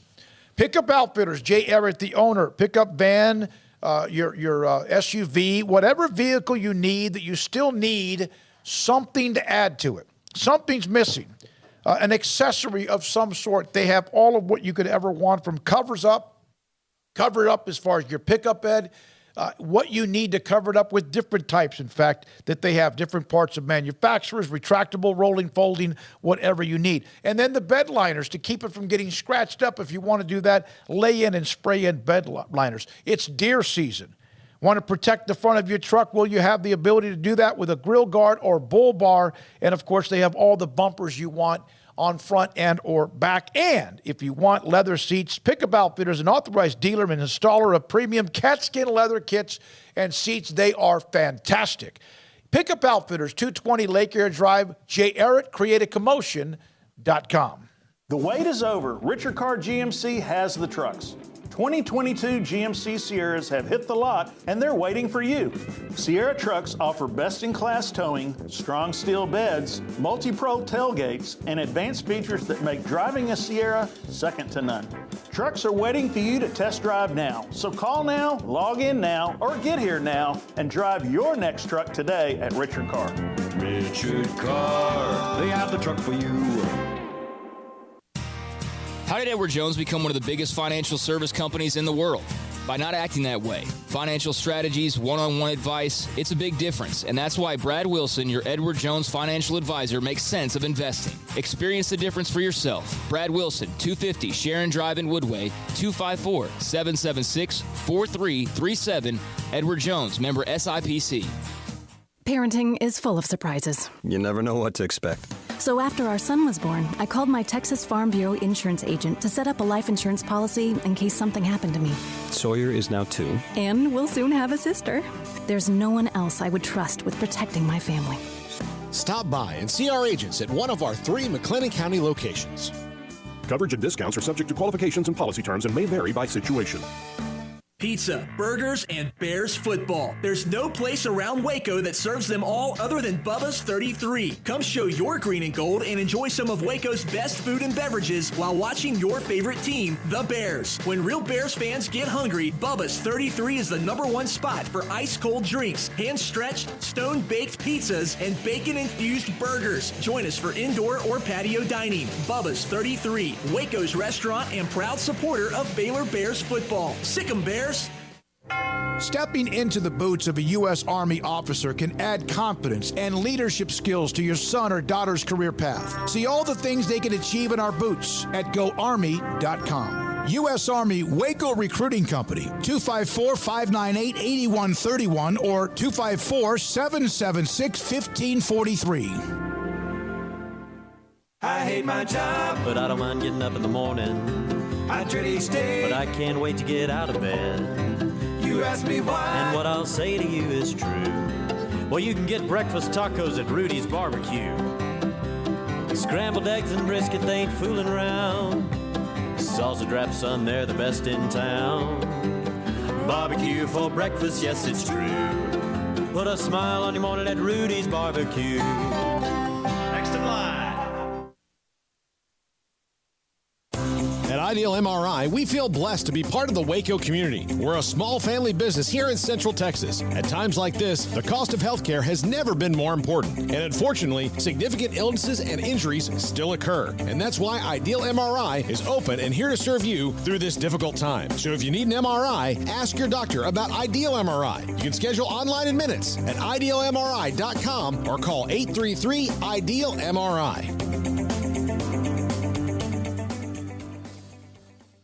Looking for a great job with great pay and awesome benefits? Genco FCU is hiring. As a longtime Waco employer, Genco focuses on what matters most in our employees' lives, like pay incentives, bonuses, benefits, 401k plans, paid time off, advancement opportunities, medical, prescription, dental, and vision insurance, as well as short and long-term disability. Come join our incredible team today and make Genco your career that will work for you. Apply at gencofcu.org or at any branch location.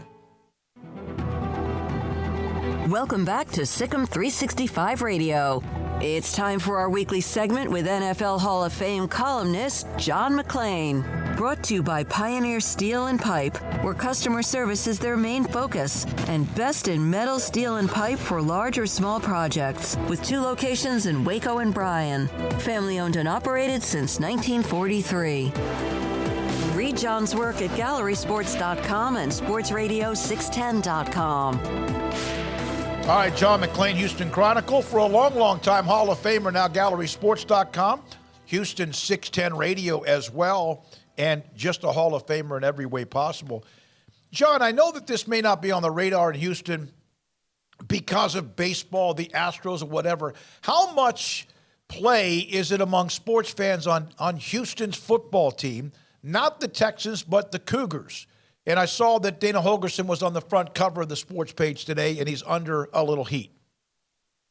He is under a little heat. They were talking about being unbeaten this year. If they could get past one of those early games, get the conference schedule.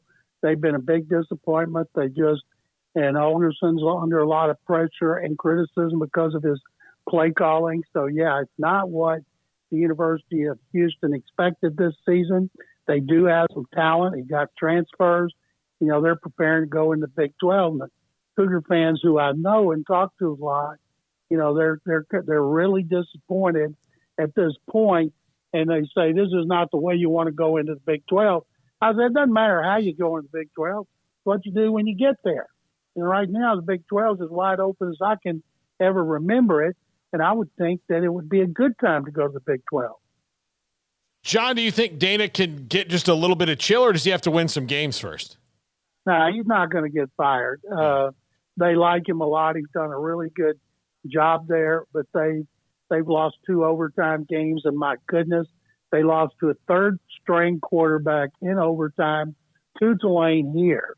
And they're not drawing like they should. They've got a really nice stadium on campus, close to downtown, beautiful views everywhere. And they had 26,000.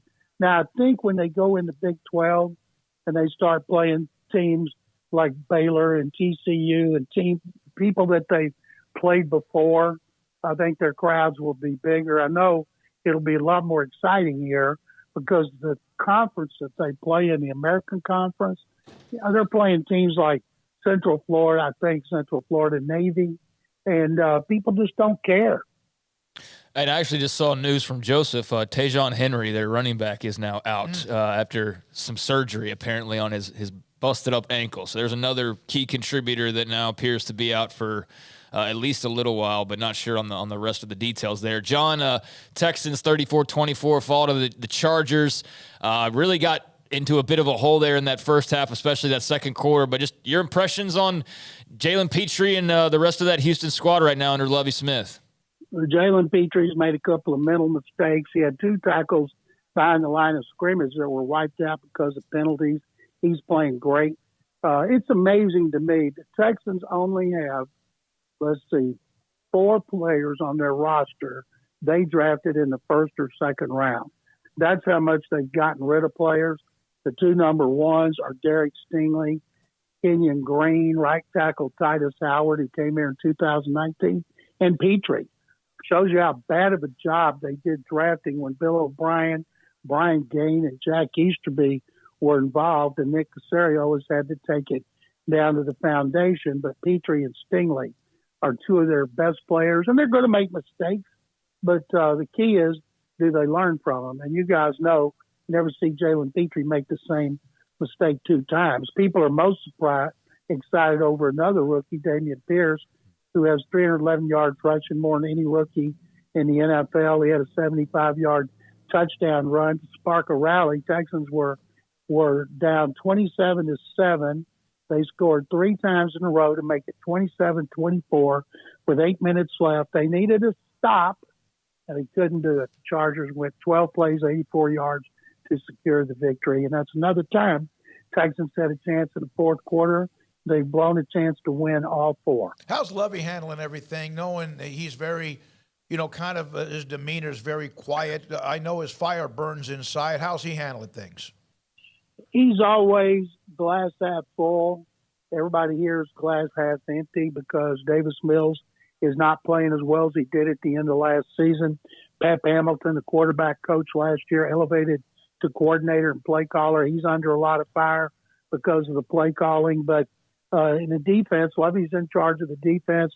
Defense played its worst game, and he's pretty honest when the defense plays well, but Pep Hamilton runs the offense. And the fact is, the next game is at Jacksonville. They've beaten Jacksonville 8 times in a row, haven't lost since 2017. There's a good chance that winning streak's going to come to an end. And I keep telling people, right now, the Texans have the first pick in the draft, and they can have their pick of any player you want. So when they lose, people shouldn't be so disappointed. Think about the light at the end of the tunnel as a franchise quarterback. John, Davis Mills is down, all that. Is there some relief that Rex Burkhead is now not in the lineup as much?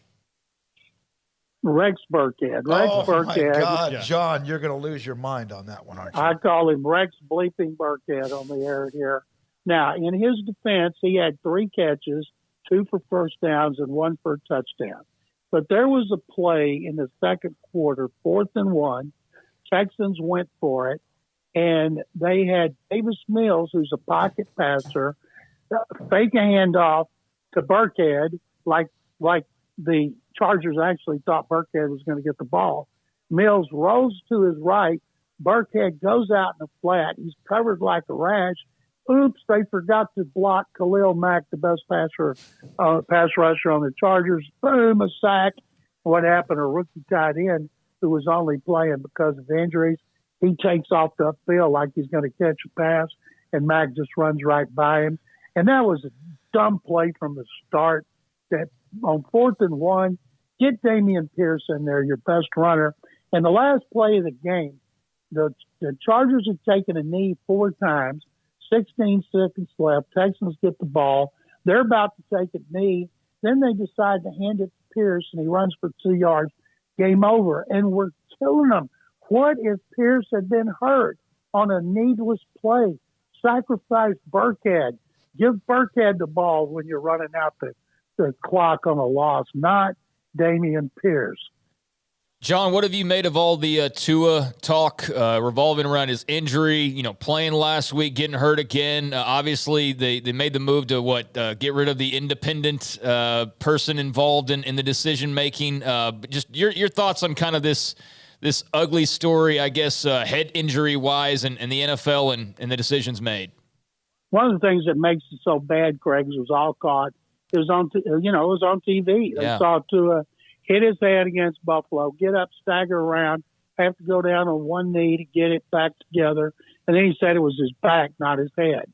Well, if something like that happens again, he's out of there. And the independent neurologist, according to NFLPA, he didn't really understand what his job was. And I don't know how that can be. That's on the team, the league. I don't know why when they go into concussion protocol, the team doctor's in there, because he's always going to be partial to the team. But they've made a lot of strides, but I think it's going to be even tougher. Texans had a player go out in the second quarter. They said he's gone to the locker room for concussion protocol, and he's questionable return. I said, he ain't coming back. Nobody's coming back when they leave for concussion today, right? Because of what happened with Tua. Yeah, it's a messy story. The Cowboys won with Cooper Rush while Dak Prescott has been injured, and they've looked pretty good doing it. He's done a nice job. Defense seems like they're kind of getting back to that reckless type things where they're forcing turnovers. They look fairly good. John, your thoughts about where they are? The defense is so fast. That's why Jimmy Johnson won, with speed on defense to get to the ball, get to the quarterback. They're running the ball well. They know Tony Pollard's good. He's better than Dak, better than Zeke. And I'll say this, Jerry Jones that day couldn't grip the football right. Can he, in 2 weeks, get back that grip to where he can grip with no issue and be accurate? The guy that's kind of the unsung hero here is Kellen Moore. He's adjusted his play calling to take advantage of what Cooper Rush can and cannot do. And you want to maximize your strength and minimize your weaknesses. And when I watch them, I think Kellen Moore is doing a great job. And for anybody who thinks Rush may keep his job, no, that's hogwash. When Dak Prescott's 100%, he's coming back. What if he comes back and doesn't play well and they lose? Then there's going to be a lot of howling by fans, media, social media to put Rush back in there. It's been a while, I think, since the Cowboys have had a legitimate quarterback controversy. Hey, that's what Jerry Jones wanted, right? That's exactly right. Exactly right. To be fair to Dak, the rest of the team has played much better than they did in the game that Dak played in and got hurt. So if Dak continues to play poorly, then it would be clearly him. But, nobody was doing him any favors in week 1 either. Cooper Rush is a great example, like Jimmy Garoppolo. You better have a second quarterback. The way they get hurt, like the Giants are down to a third already. They're 3-1. They got the first 2 hurt. The Patriots are putting Bailey Zappi from Victoria and Houston Baptist before he went to Western Kentucky, and they need 3. So it's amazing. You better make sure you got at least 2, or you're going to have to do like the Giants did and go the Wildcat. Let Saquon Barkley take the snaps and run. John, how much of a believer are you in Jalen Hurts and the Eagles? Jalen Hurts has improved every year in the NFL as he did at Alabama. And then by the time he got to Oklahoma, he was a proven, established quarterback in a pass-oriented offense. And when he was drafted second, Carson Wentz didn't handle it well, so he's gone. Last year, when the Eagles made a push to get Deshaun Watson and he rejected them, it didn't faze Jalen Hurts at all. That kid just continues to get better. They're good on both sides of the ball. They're the only team in the league that ranks in the top 9 in every major category: offense, rushing game, passing game, defense, against the run, against the pass. they're 9 or less, and they have got it going on both sides of the ball, and they run the heck out of the ball. How about Mahomes and some of the stuff he did in that game with Tampa Bay? Some of the throws. He is so much fun to watch, John, and just there's no play that's dead when he has the football in his hand. One of the things that I love about the NFL, how in the hell did the Chiefs lose to the Colts? They lost to the Colts. It was embarrassing. They were terrible. Then the Colts come back and lose at home to the Titans. It's just amazing what goes on every week.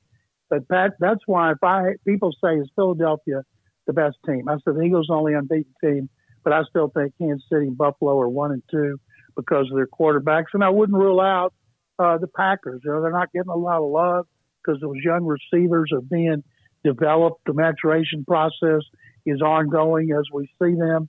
And maybe by the stretch run, crunch time in December and January, Green Bay will be right there as it has been the last 2 years when they had home-field advantage. John, watching the Rams last night, there's a lot of talk about Odell Beckham Jr. not being there and their lack of playmakers. I don't think that's their big problem. I think they really miss Andrew Whitworth, among other. Their offensive line's terrible right now. The offensive line is terrible, Paul, and Matthew Stafford, I think, has been sacked second most. Their running game's mediocre. The 49ers own them in regular season, 7 consecutive losses, but the Rams have beaten them in the playoffs.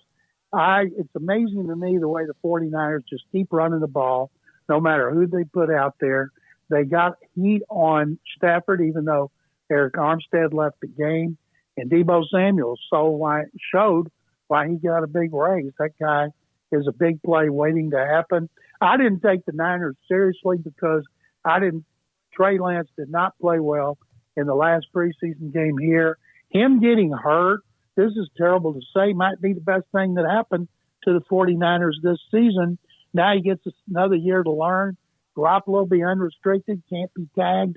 He'll be gone, and Lance will take over next year. Can the Bears take this off week and get better? I don't know how you take a quarterback who's not accurate and make him accurate. And I don't remember Justin Fields having that problem at Ohio State. I remember people talking about that last year when he was bad.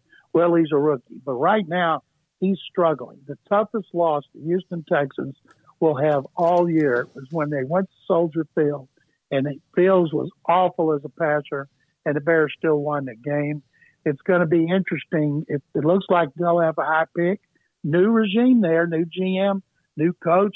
Will they come back with Fields for a third year, or will they think they need to draft another quarterback in the first round? All right, John. And Baylor off the loss to Oklahoma State, get the off week, and then at Morgantown where they have never won. I am headed right now to J.W. Marriott at the Galleria to hear Nikki Collins and Scott Drew. Always looking forward to that. So I will tell you guys this. There you go. John McClain, GallerySports.com, AM 610 in Houston talk show. He's a part of numerous segments all throughout the country, including we're fortunate to have him, the Hall of Famer, Tuesdays at around 5:30 here.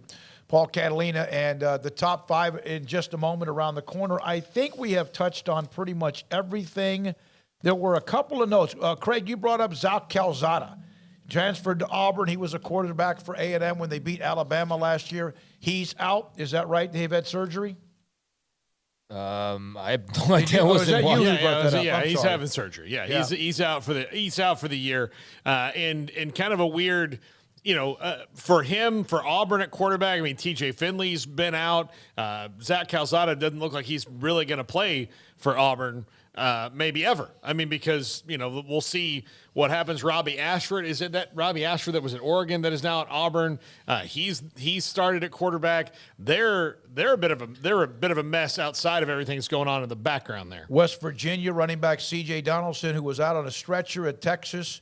News out of Morgantown, he will not play a week from Thursday in the game next Thursday against Baylor because of concussion protocol. Yeah, I'd love to know what advice Zach Calzada got, and just kind of like that. What a weird last year for him. I didn't know if that was official. I just glanced over and seen your screen, but the fact that he's out and was never really even in. I mean, really hasn't been in the mix to begin with. I mean, when he initially arrived at Auburn, And then since then, no, nothing basically. So yeah, that's just a weird deal. I mean, given the spot that he was in College Station at one point in time to now, it's just kind of strange. Yep. So good news that C.J. Donaldson was able to kind of great get news on that. okay. You fly back with the team, but he's a banger, man. He's a big kid. But you see why A&M had so much hype coming in this year. But I think a lot of people forgot about some of the guys that they lost, like Kenyon Green, guys like that. They lost a lot of players, but this is a team that went Isaiah Spiller. That lost. Went 8-4 last year. All 4 of their games you can trace back to them playing with Auburn's third-string quarterback. So then you can think this is if the guy who was hurt is really as good as Jimbo tells us he is, then they'll be really good. But once again, let history guide you on the path a little bit when you get hyped about teams, and let A&M do it before we start pushing them to the top. Yeah. All right. When we come back, Paul Catalina's top 5. The chat room continues to just go nuts. We appreciate you on all sorts of topics, and some of them we're not even talking about on the show, and you're having your own show, and that's great. Sick 'em, 365 Radio and 365 Sports. Hi, I'm Mark Stewart with Bird Colgin Ford. It's that time of year. It's football season, and BK Ford is a proud supporter of the best high school football teams in Texas, right here in Central Texas. BK Ford is proud to sell the #1 truck in Texas, the F-Series truck, led by our leading rusher, the F-150, 45 years in a row. Lock in your best price and rate today by custom ordering your new F-150 at BK Ford. Simple, easy, trusted. Experience better at Bird Colgin Ford.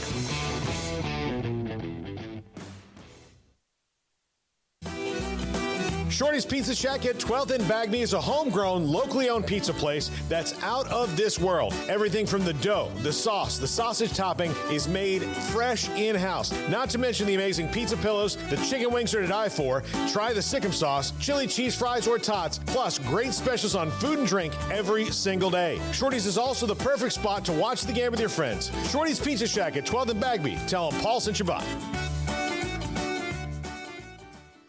From the first workout to the last practice, sports is an incredible and rewarding challenge. Hi, everyone. This is Dan Ingham with the First National Bank of Central Texas, and we're proud to support each athlete, every parent, and our educators. From families, small businesses, to the biggest industry, we're here to help. With remarkable products like mortgage lending, we've got banking ideas that fuel big dreams. The First National Bank of Central Texas. Familiar faces making local decisions. Member FDIC, Equal Housing Lender.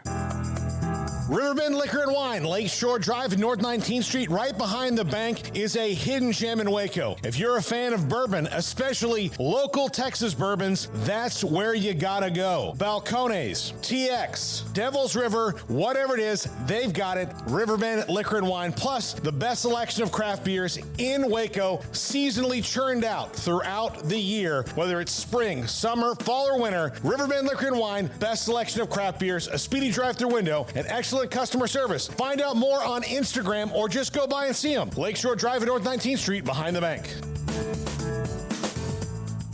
Pizza, burgers, and Bears football. There's no place around Waco that serves them all other than Bubba's 33. Come show your green and gold and enjoy some of Waco's best food and beverages while watching your favorite team, the Bears. When real Bears fans get hungry, Bubba's 33 is the #1 spot for ice-cold drinks, hand-stretched, stone-baked pizzas, and bacon-infused burgers. Join us for indoor or patio dining. Bubba's 33, Waco's restaurant and proud supporter of Baylor Bears football. Sick 'em, Bears. One size fits all. That may be all right for an adjustable belt or cheap sunglasses, but when it comes to your financial needs, no one wants a one-size-fits-all strategy. Cam Heathcott, your Edward Jones financial advisor, knows that his most important goals are yours. That's why he takes the time to understand your needs, knowing you. That's how Edward Jones makes sense of investing. Cam Heathcott, covering Conroe and Houston, 936-756-7717 or cam.heathcott@edwardjones.com. Edward Jones, member SIPC.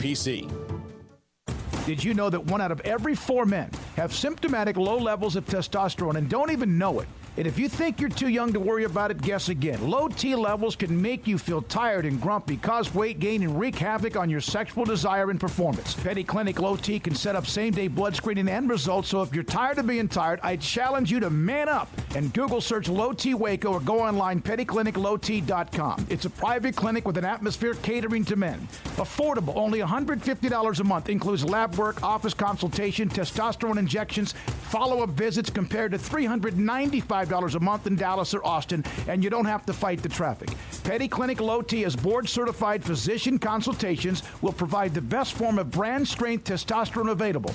Contact Petty Clinic Low T today. Just off Highway 84 and Old Hewitt Drive in Woodway, Petty Clinic Low T, helping men become the high-performance men they deserve to be. PettyClinicLowT.com or Google search Low T Waco. This is Paul Catalina's Top 5 at 5:55. Top 5 fits for Colorado. Not as easy, maybe, as since you know who Wisconsin wants. And if not, who the fans want, and then a couple other guys. But this one, was a little bit tougher because Wisconsin's not necessarily in a bad spot. Like, they can make the right hire and pivot back to who they were pretty quickly, I would think. But Colorado is just a shell of their former selves. And, this was a team that's won conference. They won the Big 12 in 2001. I know 1990 was the championship, but they won conference titles. They've done things, but the Pac-12 has been a house of horrors for them. That's true, Paul. I was also in high school when they last won that. So, it's been a while for them and relevancy. I mean, they had a good team with Steven Montez about 3-4 years ago. They were respectable, but since then it's been just not newsworthy at all outside. It's probably the most newsworthy thing. Mel Tucker leaving for Michigan State, and now this is probably the two most newsworthy items out of Colorado football in a really long time. All right, number 5, and this one is a long shot. I said it earlier in the show, but Eric Bieniemy, he's their most well-thought-of alum when it comes to coaching. He's been coaching the offense of a team that's, won a Super Bowl, been to another Super Bowl, has the best quarterback in the league and all that. But, still, you got to think that he's holding out for an NFL job in Eric Bieniemy. Yeah, I would just love to know what the holdup is at this point. I mean, I know the easy thing to do would be to point at the color of his skin and say, well, black head coaches in the NFL don't get, the same types of shots or whatever. But, I mean, at this point, that's been so focused in on, there has to be something else to it at this point, right? Yeah. I mean, to have had this many interviews and this many chances and to still get passed over time and time again, I would love to know, what's the piece that's missing that he's not an NFL head coach somewhere. What would be nice to hear is if he was to say something about it, which he may not. He may. Yeah, I don't know. But it would be nice to hear maybe his point of view, which I've never heard, and that doesn't mean he hasn't spoken to Kansas City media or somebody on the NFL Network. But I'd like to know maybe where he sees what is missing, and maybe it's what everyone's talked about before. I don't know. I just would like to know if he would address it. Yeah. Number 4, Troy Calhoun at Air Force. This might be one that people in Colorado like because, even though Air Force is, not breaking down the door when it comes to, group of 5 teams winning a ton of games, he's been consistent there, and it's down the road, and so they maybe want him to come over there, bring some consistency, but he also, is he going to run the military school offense that he runs at Air Force? He win? He wins, but is he going to do that in the Pac-12? Yeah, I know. But most of the time, you don't run those offenses when you get the Power 5 jobs. So those are the things I'd be curious about. Or maybe Troy Calhoun is happy being at Air Force and being at such a great place is where he's going to stay. But there seems to be a lot of buzz around the state of Colorado about bringing him over to the state university.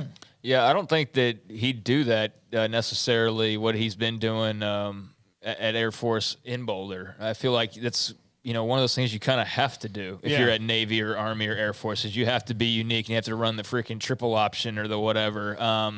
So I don't know that would necessarily be like his bread and butter there.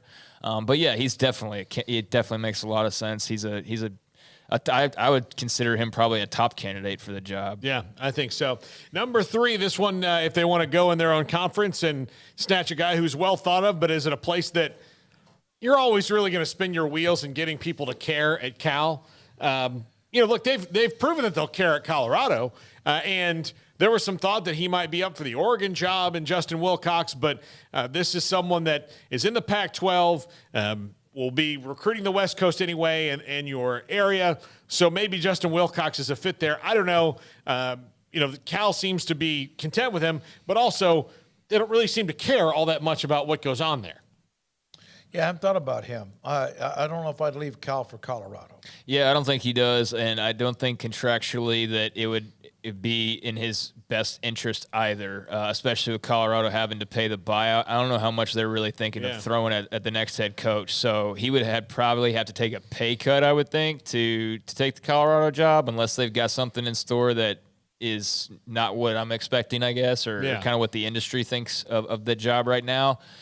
He'd be a great get for them, but I just think that would be at this point, it's a long shot. And it's a downward move for him, given where he is already in the conference. Yeah. Number 2 from the offensive coordinator files, Jeff Grimes here at Baylor, knows the West really well, is probably ready to be a head coach. Now, is being the offensive coordinator at Baylor a better job right now than being the head coach at Colorado? No. I mean, no. But is it worth the headache yet to make that jump to Colorado? It depends on what they throw at you and what they can make it. But I do think that he's ready to be a head coach. And if you are, looking for a Power 5 job that fits him, I think this one is it.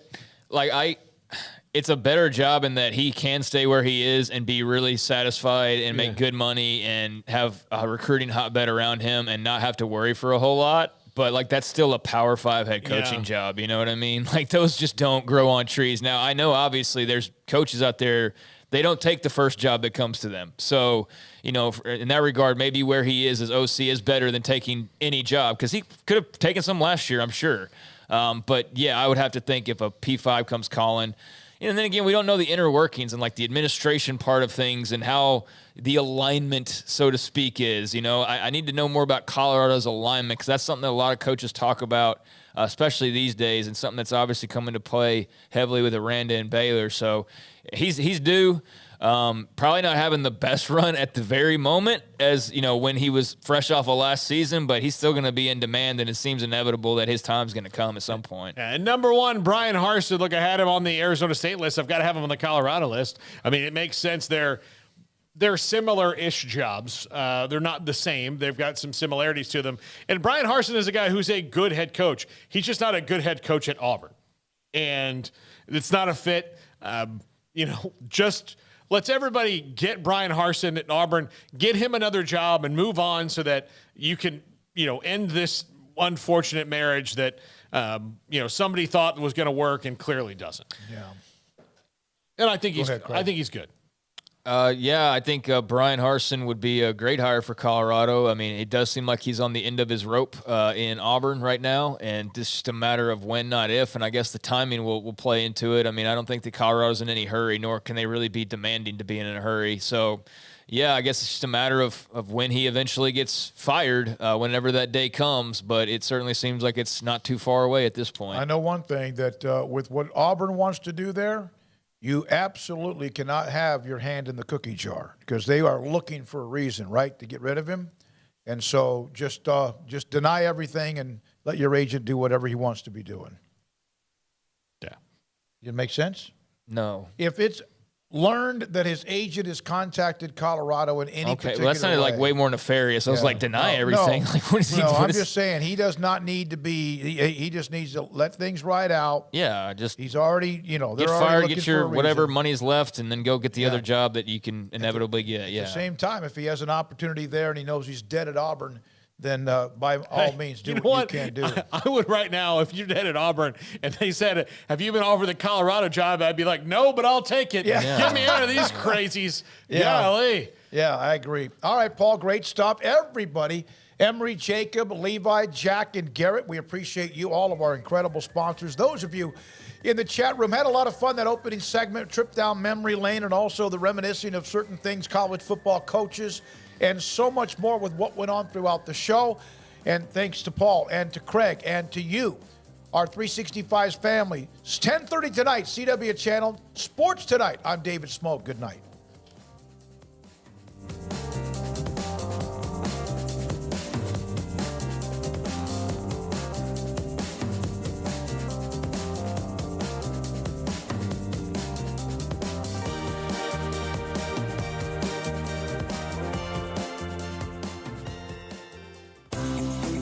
Ideal MRI is a small family business right here in Central Texas. We're open to support you while lowering the cost of healthcare bills. When you need an MRI, ask your doctor for an Ideal MRI. Visit us at idealmri.com or call us at 833-IDEAL-MRI.